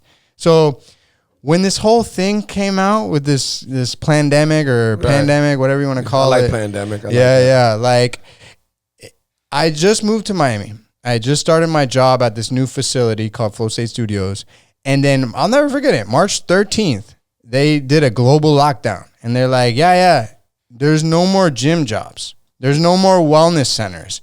Anything that's related to health, you can't work. Right. You got to go home and stop the spread. So we're going to lock you down for a week, or then it was 2 weeks, and then it was a month, and then whatever. Then it was 3 months that a gym, a place for health and wellness and fitness and cardiovascular health and optimization, all these things for wellness, you can't do it. But we can go to the liquor store. We can go to the bar. We can go to the bar. We can buy cigarettes. We can do all these things. But me, as a health and wellness practitioner that has been trained to understand our body's natural response to infections, viruses, bacteria, is not allowed to do his job. Yeah. That to me was like a huge red flag where I was like, yo, this is not, this story that is going on right now is not real. Because if that was the case, then they would let me work. They would let me heal people. They would let me teach people breathwork that helps their body fight off bacteria or viruses and all these things. So let me interrupt real quick. So is there any medical professionals on whatever level, not just haters or dirty politics, that is against or trying to debunk Wim Hof methods? No. Or are they just letting it happen like, we don't want to say nothing because, yeah, he's right, but that's not what we're trying to promote. But no one has said like, no, that's detrimental. No, that's not good because, you know, as a MMA practitioner, especially, doesn't matter what level, but especially in jiu-jitsu, breathing is everything. Okay, as a amateur or avid but amateur spear fisherman, breathing is fucking ginormous, and my brother has taught me a lot on the different methods and what it does and things I didn't know about blowing the carbon dioxide out because of X, Y, and Z. Mm-hmm. So all these things, breathing is huge. Breathing is the best way of calming your heart down in any kind of situation, especially in through your nose, out through your mouth. So breathing is huge. Putting ice on a wound, on a swollen muscle is huge. This is almost what your Wim Hof is, but on a whole nother level. Is anybody against it? No, people aren't against it. So but no one's talking down on it. There was nothing to say that's a bad thing to do. There was no one coming out and saying like, no, the Wim Hof method, it doesn't work. They did not want to come out and say that the Wim Hof method can be used to treat or cure the affliction of this virus. There was no like, oh yeah, that'd be way too. Yeah, that's too bold of a comment, you know. And like Wim has other goals of like fighting cancer and the cancer market because. But you guys do strongly believe that applying that method would have helped substantially. The science is science, right? The breathwork helps with lowering inflammation, pumping the lymphatic system, increasing white blood cell production, which are the things that fight these problems. So these non-self things, you know? Okay, so again, so let's pause there. So we haven't gone into details about the breathing. What is the breathing recommendations? What is it that you're suggesting that someone should practice on a whatever basis? You know, let's not make it seem like these people are going to commit to what they really should do. Right. What is a common twice a week, 3 times a week, whatever it is, and what are the benefits from it? Yeah, so the Wim Hof Method breathing protocol is something that can be considered hyperventilation. Like that's another category that you can call it, is hyperventilation or superventilation. Okay, so the breathing is like this. Okay, so it's deep breath in. Okay, in through the nose. And a relaxed exhale. Okay. Okay, so you're just going to cycle that. Is there a specific count that you're supposed to do? Yeah, you could do 30 to 40 breaths. Okay. But what about the stretch of the breath? Like a whole second, half a second? Does it matter? Just a deep slower exhale than the inhale. Okay. So it's a deep breath in and a relaxed exhale. Got you. Okay. Okay, now. About 30 reps, you said. 30 reps. Okay. And to 40, I like to time it like 90 seconds, 2 minutes. And then on the exhale, you're going to do a relaxed exhale, and then you hold your breath. Then that begins what we call the retention period. So you're retaining from breathing, and you're going to hold your breath as long as you can. And then whenever you feel that urge to breathe, you're going to take that one deep breath in, hold that breath in. That's when people feel that euphoric feelings. That's when people see big bright lights in their head, purples, yellows, greens, all sorts of things happen at that moment. And then you let it go. And then that's one round. So again, it's 40 breaths in, let it go. Okay. And then after you've done your 40 breaths, you take that last one in, let it go nice and easy. Stop. Hold your breath with no air in the lungs or partial air in the lungs. Right. Okay. And you, again, retain that for as long as you feel you can. You don't have to be like squeezing it in as like whenever you feel that initial urge. No, it's no competition. Take that deep breath in. Hold that in again. And enjoy that experience, because what you've done is you've taken that first breath in and your body's now trying to distribute that through your body, and it feels really good when your body's releasing that oxygen, because you're reestablishing your carbon dioxide levels and your O2 levels. What is this feeling that you described that people are trying to, tell in regards to the light that you see, the euphoria that you mentioned? Do you guys have a medical way of explaining that? What is it? Wim calls it going into the soul. Okay. Because when I heard all that, I thought, okay, you can almost make yourself faint right there. Yeah. Okay. So even though if you don't cover your mouth, you're still not going to faint because. So check it out. All right. This is a great little point to go into a little tangent about breath work. Okay. Depending on the cycling of the breathing that you're implementing. Okay. Like if you choose Wim Hof Method or you choose this other style called Oxygen Advantage. Okay. In this program, Oxygen Advantage, they teach you how to breathe light, slow, and deep. LSD. Light, slow, and deep. What that means is that your relationship to carbon dioxide in your blood is really what makes you feel the urge to breathe. Sorry. There's a diver thing. So you were just talking about the CO2 levels with the diving. So when you get into the water and you're holding your breath, when you feel the urge to get back up and take a breath, that's carbon dioxide telling you that. Exactly. It has nothing to do with your oxygen levels. Right. Your oxygen levels will stay pretty high for a while. Yeah. Yep. Some people's records are 20 minutes, 10 minutes, 7 minutes on their breath holds, because it's not the oxygen depletion that makes you feel like you need to breathe. It's a buildup of carbon dioxide that is acidic and starts burning the insides of you, that you're like, whoa, I need to get this out. I need to breathe and expel CO2, rebalance, and then you're back on your normal level. So when you're going through your day, this is for the listeners, if you're going in your day and you want to breathe optimally, you want to use the LSD style of breathing. So that means that you're breathing slow enough through your nose that you can't hear the air through your nostrils. It's just a very quiet breath that's going in and out of your nose, okay? The other important detail is nose breathing only. The nose is for breathing, the mouth is for eating. Okay, so during your day, if you notice you're at the light and you're in your car and you're saying that right away, practice that as often as possible. Mandatory. Damn, I've been doing that for a while now. They call them mouth breathers. Yes. Okay, the mouth is for eating, and the nose is for breathing. The nose has hairs for filtration. It has the humidifying effect with the mucus. It prepares the temperature. So the nose is really the best thing for breathing, but when you start using your mouth, you create an imbalance in the frequency of how often you're breathing. It's a lot easier to breathe fast, hyperventilate through your mouth than it is through your nose. Okay? So you actually have to slow down the breath to get it in and out of your nose, in and out of your nose. For the correct chemistry in your blood, you should on average breathe 6 times per minute. Okay, so that's a 6 seconds on, or let's imagine a 4 seconds on the inhale, and then a 6 seconds on the exhale. That's some real calm ass Bruce Lee on top of a mountain type exactly. shit. So right away, 4 seconds in, 6 seconds out. That's a 10-second round. Times 6 times is a minute. Yeah. So that's 6 breaths per minute.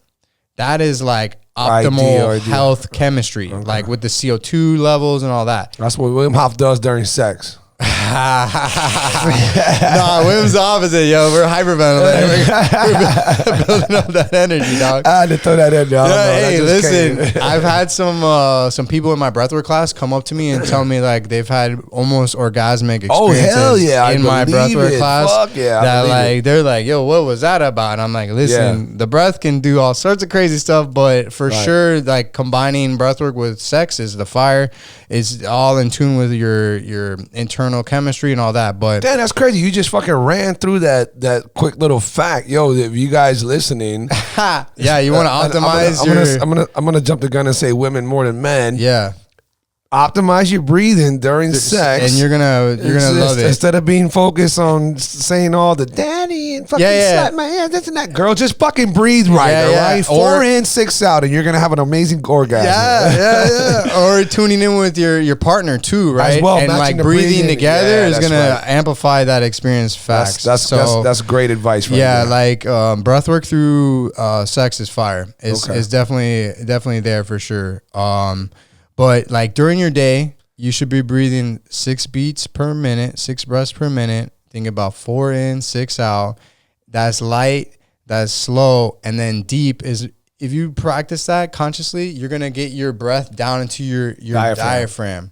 You know, a lot of people use their neck muscles and their pecs to lift their rib cage open in order to breathe, and that fills the air in. But that's not really the mechanism for those muscles. Okay. The real pulling in the air is the diaphragm.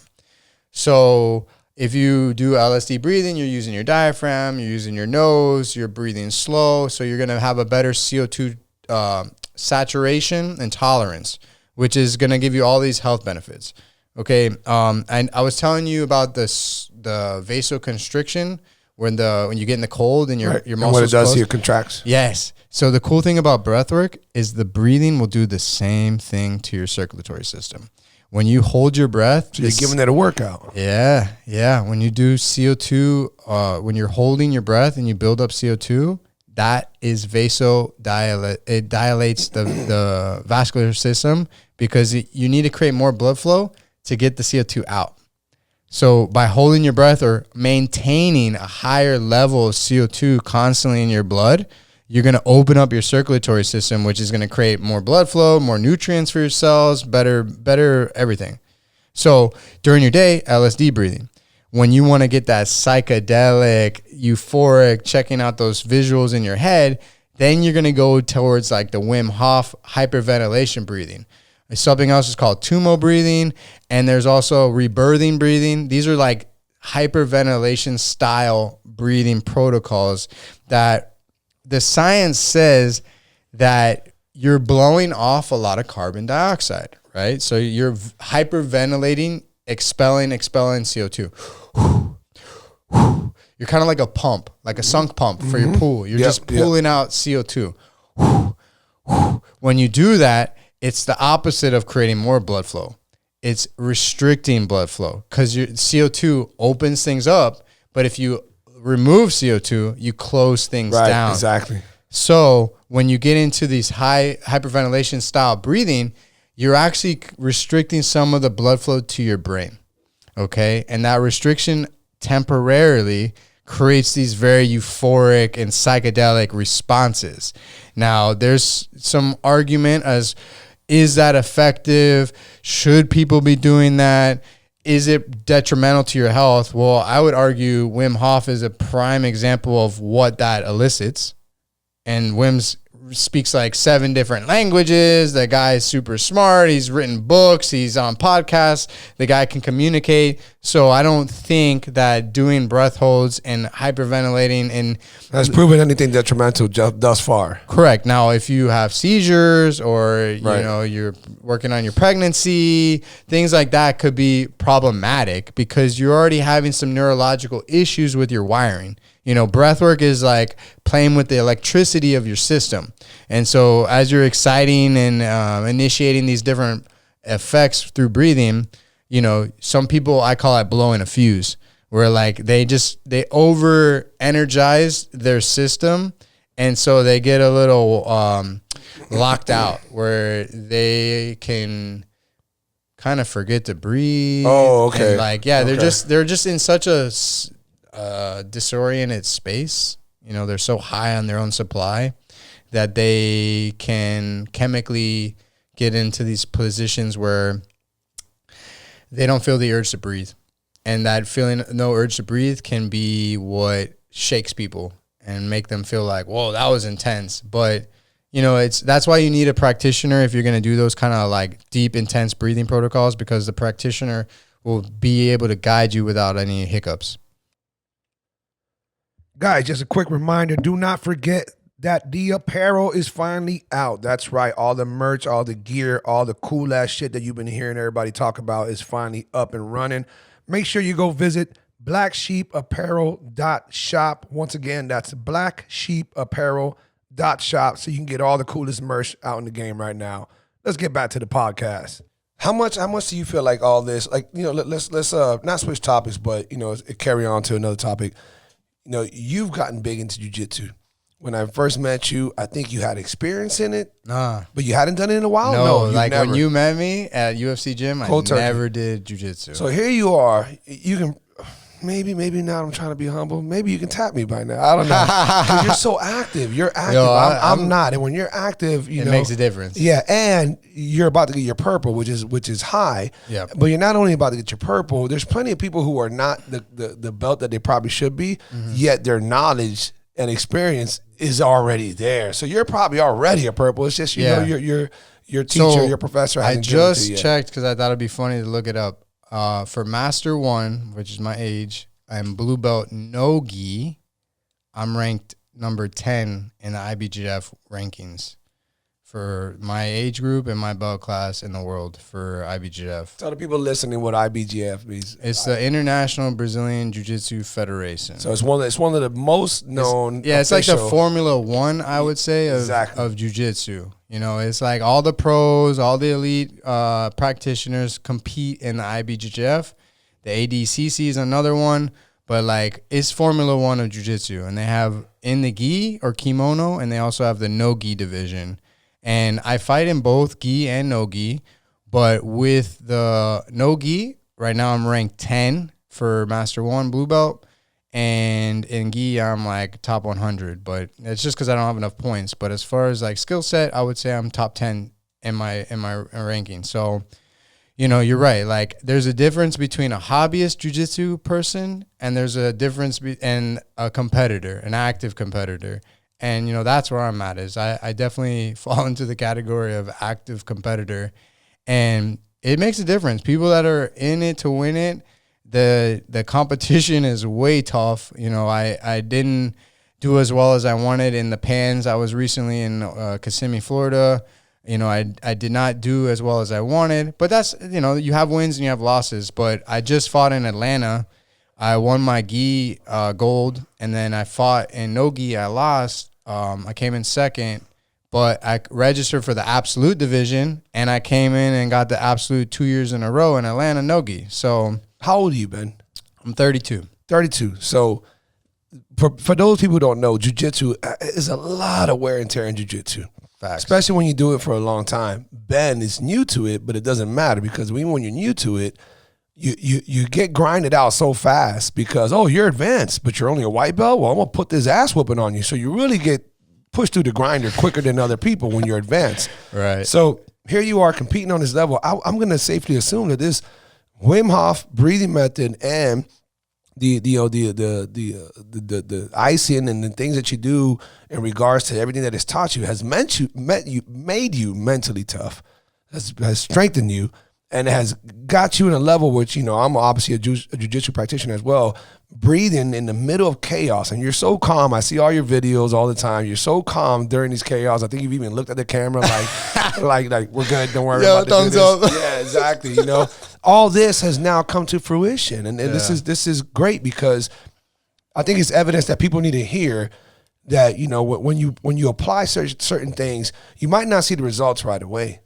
It might be a while, but depending on how you live your life, whether it's a fucked up situation, a crazy situation, a heartbreak, an injury that you need to recover from, or a new sport that you tackle on at a new age of a late 30s, which is not very common, this shit works. This shit works. And, you know, you're definitely, the proof is in the pudding. Right. So to go along that, like I was an athlete from 12. I started with weightlifting, and then I got into the early 20s, and then I shifted from performance bodybuilding training into more physical therapy and wellness training. And I think that's really what kind of helps me stay in the game right now as a 32-year-old. Because you're right, I started at 29. You know, I was right on that edge of being in the adult bracket and then shifting into Master 1 at 30. And I was like, when I started as a white belt at 29, I didn't compete. And then when I started competing, I was right around when I turned 30, so I got bumped up into Master 1. The thing is like I knew physically I wasn't going to be able to really hang with these 21-year-olds, these 22-year-olds. These are little monsters nowadays. Yeah, like man. These kids have been playing. Keep evolving. They keep evolving. They've been starting earlier, and so their game is really advanced. And so I just decided I would stick with my age groups. But now as a 30-year-old to 35 as the bracket Master 1, yeah, I had all these extra tools already in my system for training that I think really separates me from the average guy that I'm fighting with. Because some of these guys, yeah, they played sports and then they joined jiu-jitsu. But some of the guys that I compete against, they never did any sports. You know, they just decided, oh, I like self-defense. Oh, I want to learn how to be a martial artist, so let me do jiu-jitsu. And, you know, it feels like a big difference, you know, between those guys and me because – you know, I consider myself a professional athlete. Not only am I a practitioner and trainer, but I'm constantly training. So the amount of experience, or like I like to say, is time on the mat. You know, I'm on time on the body with the breath work and the different practices. You know, it's hard to compare me to some other people because, again, I've been lifting weights since I was 12. You know, I'm literally hitting that 20-year mark, which is, you know, for most people, when you hit 20 years, you're really an expert in your field. Right. So, you know, I say I'm a black belt in that aspect where, like, I've been putting in the time with trying to understand the fitness and rehab part now. And now I'm just trying to, you know, grow in the art of jiu-jitsu. So, yeah, it's definitely been helpful for me to be advanced, you know, where I'm at with my ranking. What would you tell people in regards to, like, trying to recommend jiu-jitsu to anybody out there? You know, I know people, my fans, my viewers, my listeners, they know I you know, name drop jiu-jitsu almost every damn podcast. I'm just such a huge believer in it, and for those who know me well enough, I'm a striker before I'm a jiu-jitsu guy. That's for sure. You know, I'm a boxer, kickboxer. I'm not just a striker. You're gonna get every fucking extreme strike that I can give you before I choose the jiu-jitsu. But I'm in love. I'm infatuated with jiu-jitsu. And I just think there's much more benefits from jiu-jitsu. If you start off with jiu-jitsu before you do any striking martial art, I think jiu-jitsu is just way more beneficial. For someone who started so late, and here you are, I mean, I don't know if you intend to have a school one day, you want to be an instructor one day. Mine is that, regardless of whether you want to mention that or not, what would you tell people out there in regards to the benefits of jiu-jitsu and what it did for you, and what do you think it'll do for them? Nice. Yeah, great question. The benefits for sure is learning how to defend yourself. You know, I never was in the martial arts. I never was put into striking as a teenager. I never got into any kind of martial arts until 28, 29. And so I think the confidence that you build from learning how to defend yourself when someone's grappling you, trying to strangle you, break an arm, whatever, if you know how to get out of those, you feel like you're safe.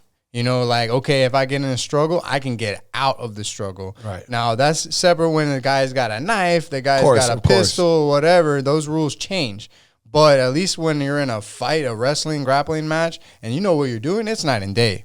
You know, like, I thought with my background in fitness that when I would get into the jiu-jitsu grappling, like, I would survive, whatever, you know? It doesn't matter. Doesn't matter. That's where the technique comes in. So for me, the biggest benefit is, like, developing a personal confidence to just know that, like, for a majority of people that aren't walking around with cauliflower ear, like, I'm straight.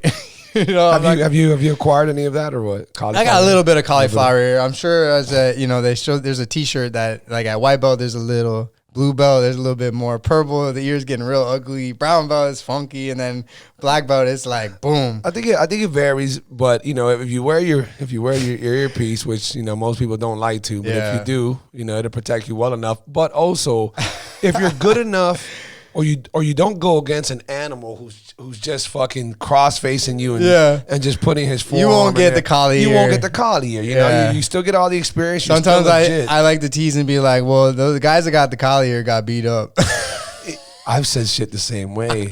I mean, listen, it's all a joke. That's a joke. But I'm no black belt. I don't even have a belt because I always did. Watch, I'm gonna catch a huge one. Yeah, of course you are.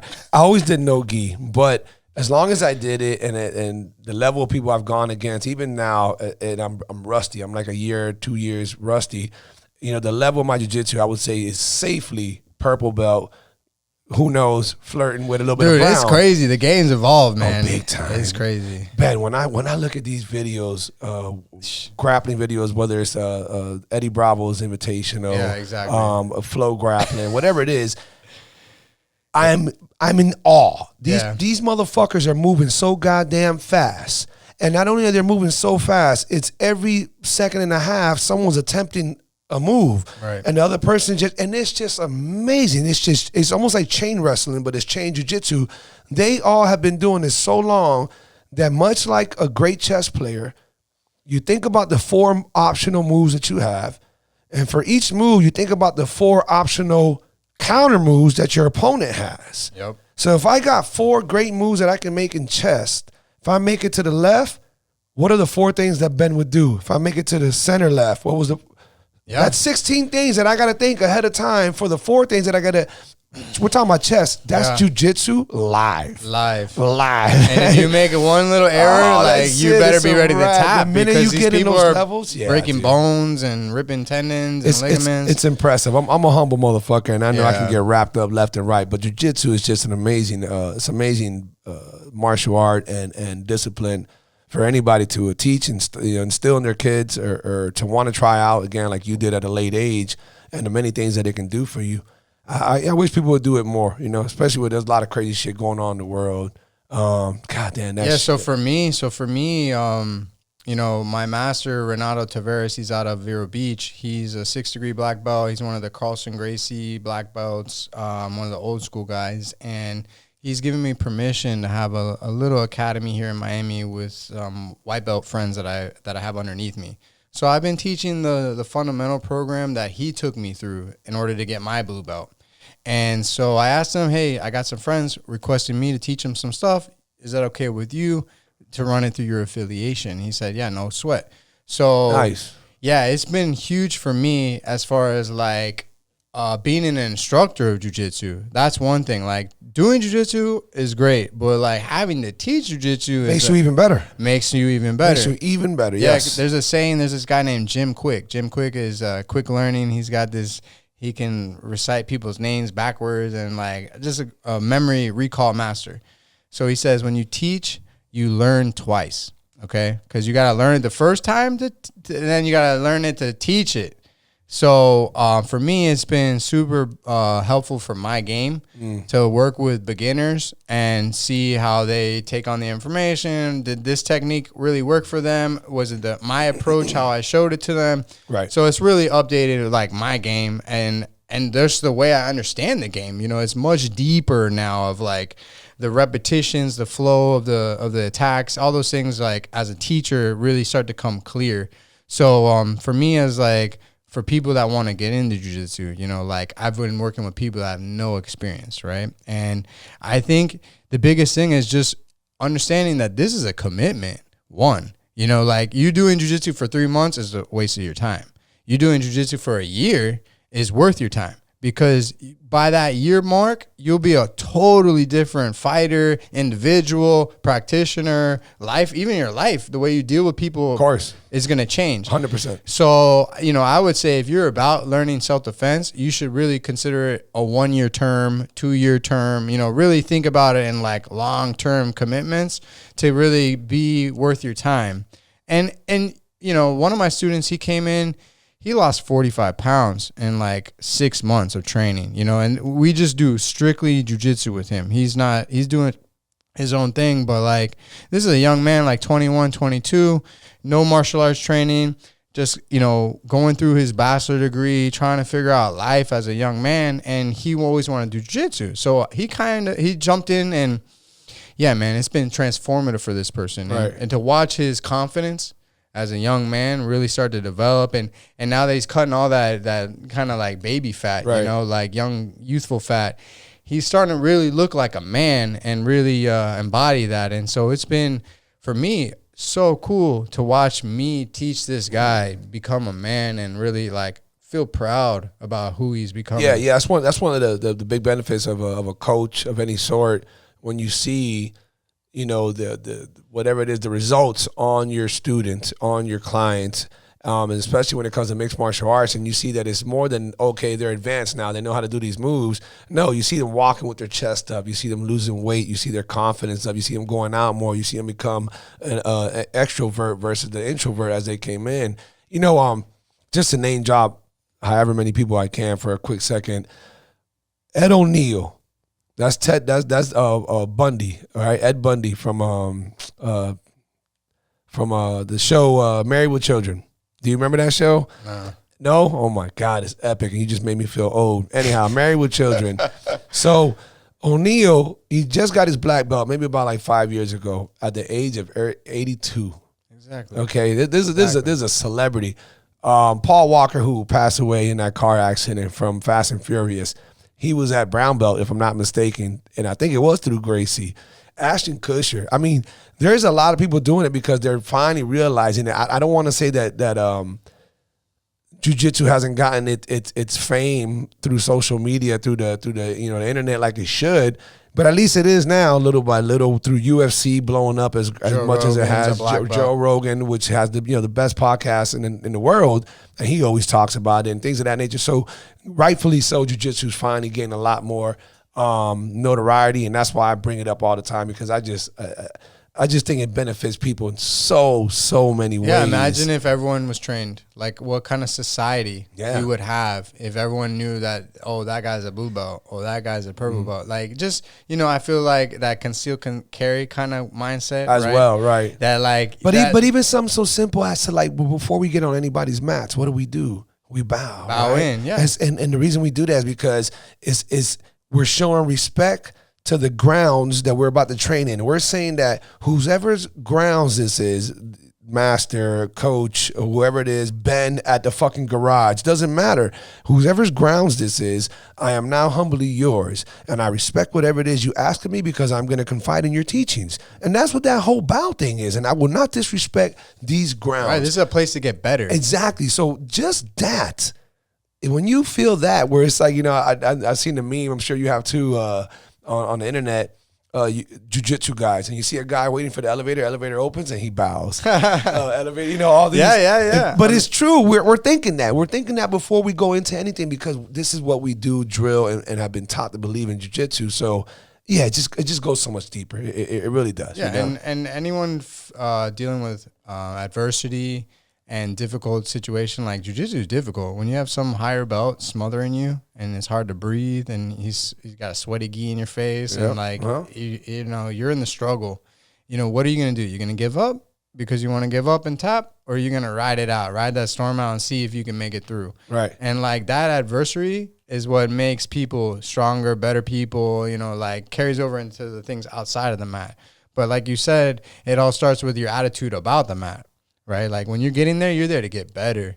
So you respect whatever's going to happen, the higher belt that's going to kick your butt, the lower belt that you end up having to answer a question to and help give him guidance. Right. You know, all that is about being better as an individual. And so I think jiu-jitsu as a way of life for people would just make them feel more confident about themselves, protecting themselves, and respect for others. You know, respect that, like, yo, why do I gotta be barking up someone's tree? You know, like bothering them when, you know, they might want to come bark back. So, you know, I've told many people in the past, the better you, the more skilled you are at a martial art, even though I think those who are, you know, uneducated as far as how fighters are, practitioners are, whatever, aside from those, most people don't realize that if you're skilled enough in your martial art, you're less liable to fight.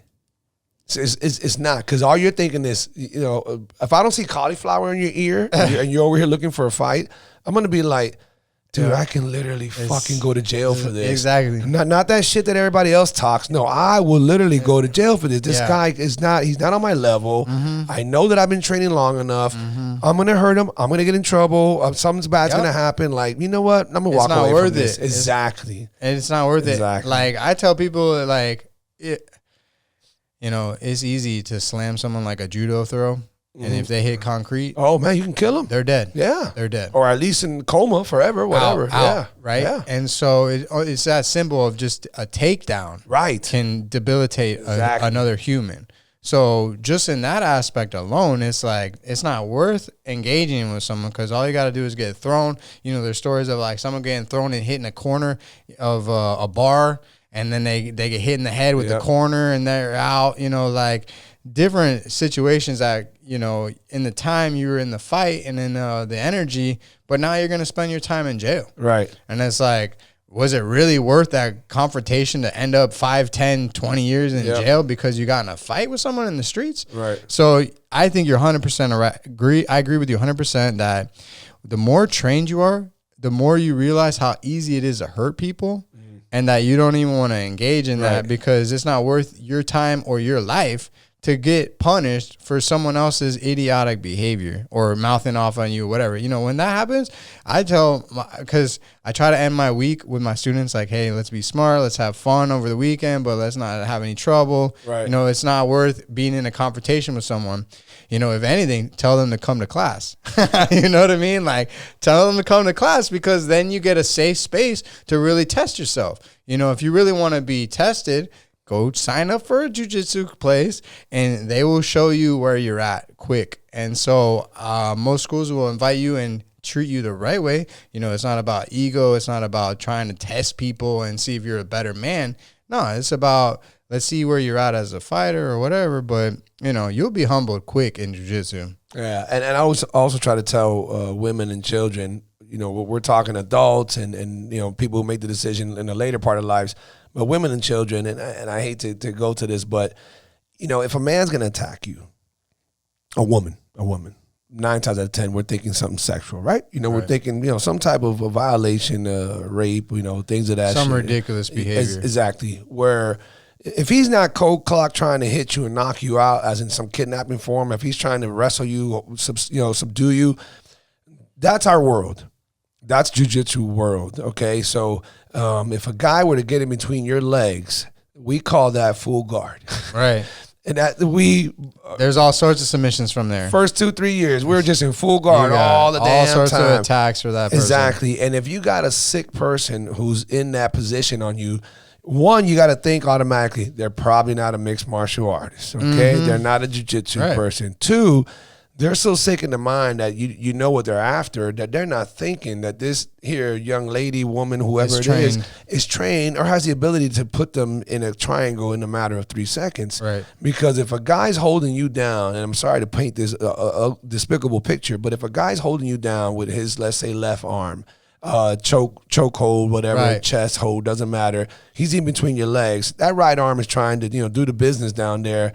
That is automatic. Triangle, armbar city, armbar, everything. I mean. So, you know, imagine, ladies, if you guys do the repetition and you get put in such a, you know, horrible situation, you know, the instinct is going to come out, because this is what you repeatedly do all the time. Right. So and again, I push that onto the children as well, in regards to bullies. You know, when kids get picked on, they never get punched, outstriked like this is a fucking boxing match. They get taken down and slammed and full mounted and all that dumb shit, you know. You teach a kid what to do with that, and that bully's going to get embarrassed and, you know, change his life, you know. Yeah. I think for women, jiu-jitsu is a great tool and a great outlet for them to feel confident about what they can do. You know, most women are discouraged by the classes being mostly men. Right. And also just the sweaty gis and stuff like that. As well. But I think that if a woman can look past that and understand that most of those men that are there are actually open-minded to making you safer and making you understand the art of jiu-jitsu. You know, they're not there to just beat up women. There's nothing really exciting about that. It's about fighting you building that confidence in yourself. You know, so I think women need to look past, it's only a guy's class, you know, like they won't have room for women, or just the sweaty part. Like, it's better to be trained than not trained. You know, there's that old saying, it's better to be a warrior in a garden than a gardener in a war. Yes, yes. And the same thing goes for the women, right? Like, I was at my grandma's at this retirement community, and one of the old ladies there was like, sorry, Grandma, I know you're a little old, but so... she's like, yeah, my granddaughter's a purple belt in jiu-jitsu. I said, ma'am, that's crazy because I'm just a white belt. That she must be pretty good. She shows me this photo, and she's this little petite little blonde. And I'm thinking, damn, purple belt? She must be nasty. Right. So that's the thing is, like, if you could put up with the, you know, mostly guy classes and the sweating, I mean, we're fitness. That's what you're doing. But you're going to learn some skill sets that will change your life and protect your life. Facts. I've always said that the two main things that you got to get through, maybe in about 2 or 3 practices, is first of all, before the sweat, is the intimate positions. Because like again, here we are. We're gonna practice armbar from full guard. You're literally in missionary position on me. So you got to get past that and immediately understand no one is thinking anything sexual. Well, that's the crazy thing, right? Is that these positions that we can associate with those sexual positions, I think is a result of a hypersexualized culture. Yeah, agree. That we somehow have this idea like, oh yeah, this is a sex position. Oh yeah, this is another sex position. Like the fact that immediately gets kind of thrown into that association, I think is part of our culture, right? Is that like things can be. But I mean, to the defense of that position, what other time are we ever in that position? No, facts. I mean, I feel you. We're in a hypersexual I'm with you, culture. but my point is that like, if you wanted to go into training and not think about that, you know, like if you want to associate it with that, boom, then you're going to be in that practice thinking about that stuff. Right, but if you're like, I'm in jiu-jitsu and this is closed guard and this is half guard and this is side control with my head on the chest, blah, blah, blah. Like we're all men and women. Like we both all have memory glands. Like at the end of the day, like one's just a little bit more fatty than the other one, but like we both have nipples. So it's like, you know, I think it's important for us in jiu-jitsu to keep that away from the art. What's up, crazy world? Just wanted to barge in really quick and remind you guys how cool as fuck you are and how appreciative I am for all the support.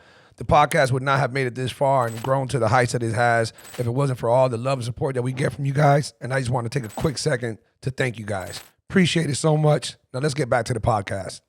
Yeah, but you know, we definitely both agree the importance of jiu-jitsu and we both support it, and we encourage people out there to give it a try, put your kid in it. I don't care what age you are, try it out.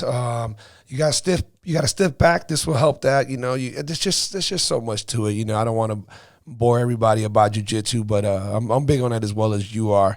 But anyhow, you know, not that long ago, I saw you do I don't know if it was a retreat or a trip or something, but it was obviously a while ago because there was snow in the background. Right. But you were either walking, hiking, or jogging. I'm not sure. Either one was still yeah, we were moving. Intense. We were definitely moving. I don't think you were jogging, but it was a hike, but you were surrounded by snow. Mm-hmm. And it was obviously I don't know what degrees, you know, maybe 20s, maybe 15s, 10s, I'm not sure. It was negatives. Negatives. Yeah, it was -5 with a negative. Is this something that you're trying to practice now? How long ago was that? Was that this winter that just passed? It was in 2017. So the story with that was I was in Poland. That was Mount Śnieżka. And so Wim Hof is famous for these videos of him climbing Mount Śnieżka on YouTube. And he took Vice, the Vice documentary. Yes, people. I watched it. I watch it on YouTube all the time. So they took the Vice crew. They also took this other group, Yes, what are they? Yes Theory or something like that. They always say yes to these different challenges, and they're just constantly doing these crazy. People who are down to do shit. Yes, the Yes Theory. Okay. So they did a Mount Śnieżka hike with Wim as well, but I got the opportunity to go out there with an expedition from this guy named Casper. He's a biohacker. He was one of the Wim Hof Academy instructors. Yeah, dude. So I was like, okay, I was in Colorado. But not everybody had their shirt off. It was you. Okay.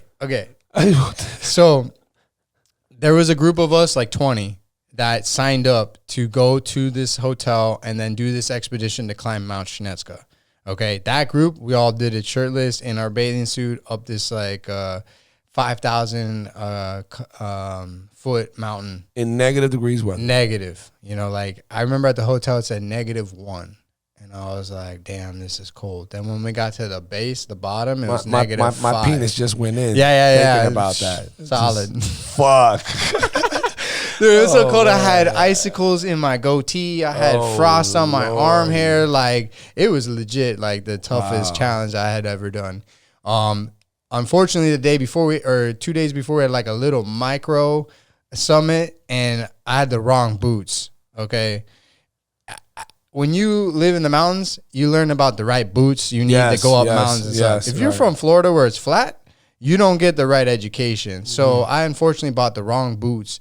And so my heels were absolutely blistered raw for that final expedition with the video. So not only was it cold as hell, but I had raw heel blisters to make that hike. That was like, what are you going to do? You're gonna not do it, or you're going to do it? So it was already like a suck up moment where it was unpleasant from the start, the get-go. So when I was in Colorado, getting my certification with Wim Hof, there was 26 of us in this initial class. It started with 50 and they narrowed it down to 26. I was a part of that group. We did this summit with Wim in Colorado, but it was like in this weird time of the year that there was some patches of snow in Colorado, but it wasn't like iced out like in the video. Okay. And so when we did the summit, some of the guys that I was with, I was like, yo, dog, like, I thought this was going to be like a challenge, you know, like I thought we were supposed to get pushed. We're the instructors, you know, like, what's up? And they go, yo, you want a challenge? You need to go climb Mount Shinetska.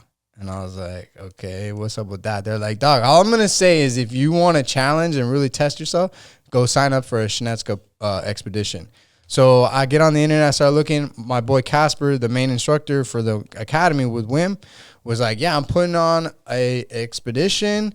Why don't you come help out as an instructor? You know, you could teach your movement practices, all that stuff as like a co-instructor, and we're going to do this summit. So I was like, all right, bet. So I flew out there to do the expedition, and bro, like, again, it started out with the raw heels, and it was 1 degree at the hotel entrance. Then we get to the base camp, it's like -5. Then it's wind chill -10. And sweet Jesus, it was nuts because like you just can't stop moving.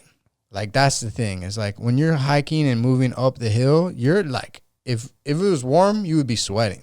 You know. So would you say that aside from the ice bath challenge that you did, that this was this toughest, this is next level. You know, that was it. This exact hike, there's been groups that had to be turned back down the hill. Your group made it though? Our group had enough good weather that we were able to push through the summit. But there's been many summiting groups that just had to be like, yo, we're not going to actually make it. We need to turn back because this weather's too dangerous for people, so we're heading back.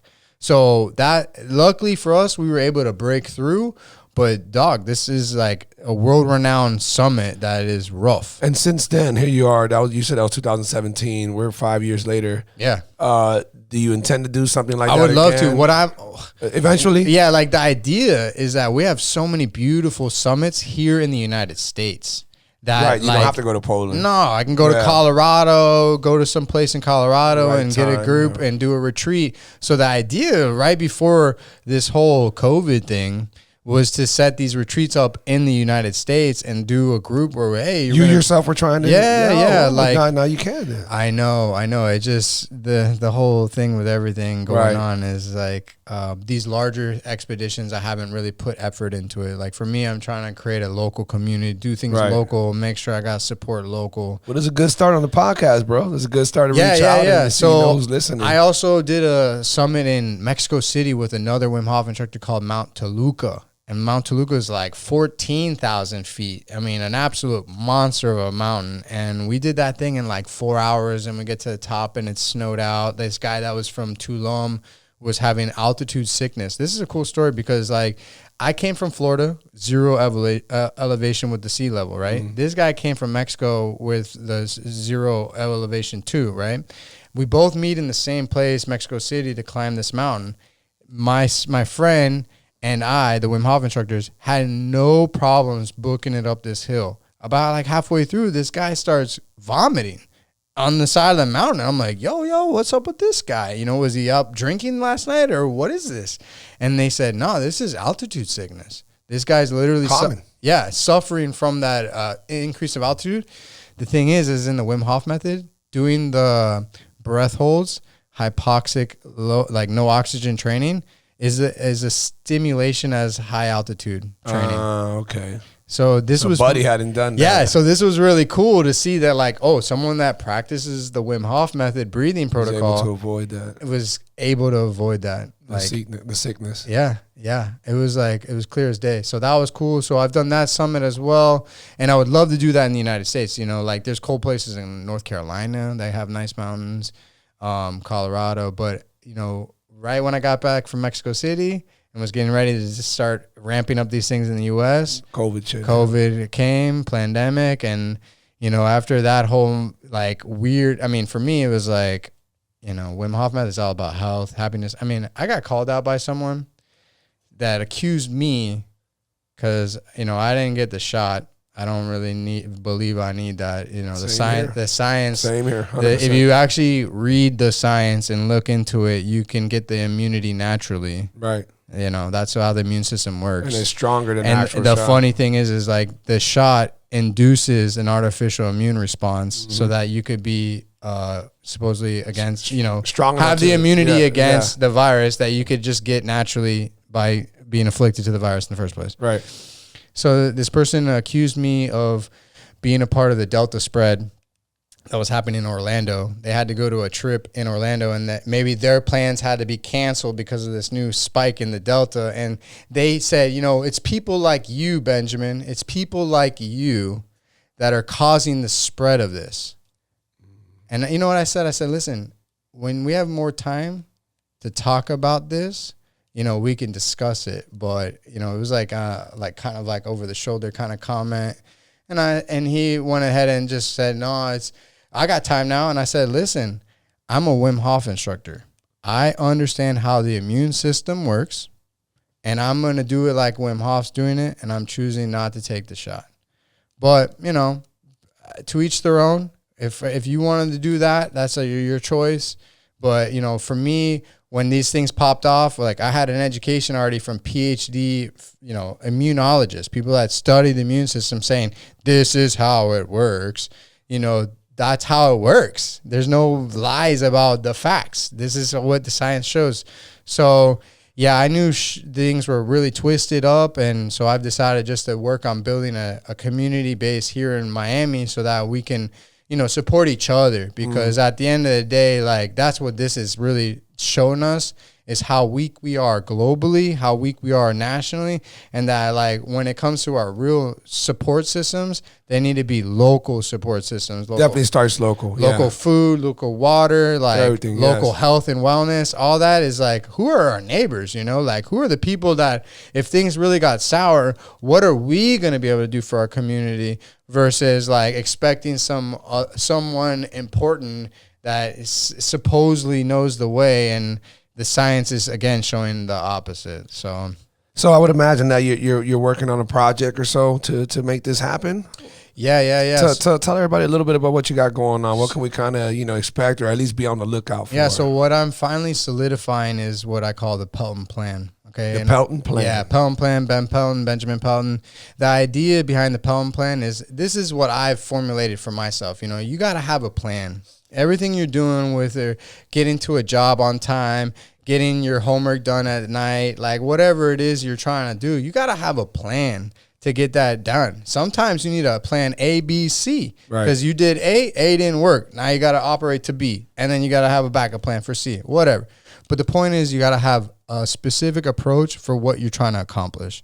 So what I've decided is that like you need to have a plan for your mindset, your motion, your stress, and your sustenance.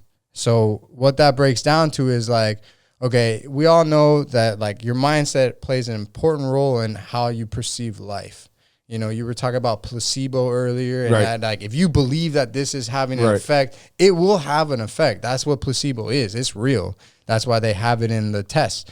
So the thing is that your mindset, how you perceive that you're going to accomplish something, has a huge effect on the results. Okay. Agree. Okay. So, you know, part of the way I work with my clients is that we focus on mindset and how you should be perceiving your day, working with what impact you have with your intentions. Okay. So that's mindset. And then motion is going back down to what we were just starting this whole conversation about, is like how you move your body, The effects it has and everything. on your longevity, Right. your joint health, you know, your everything with your body, you know, that is movement, right?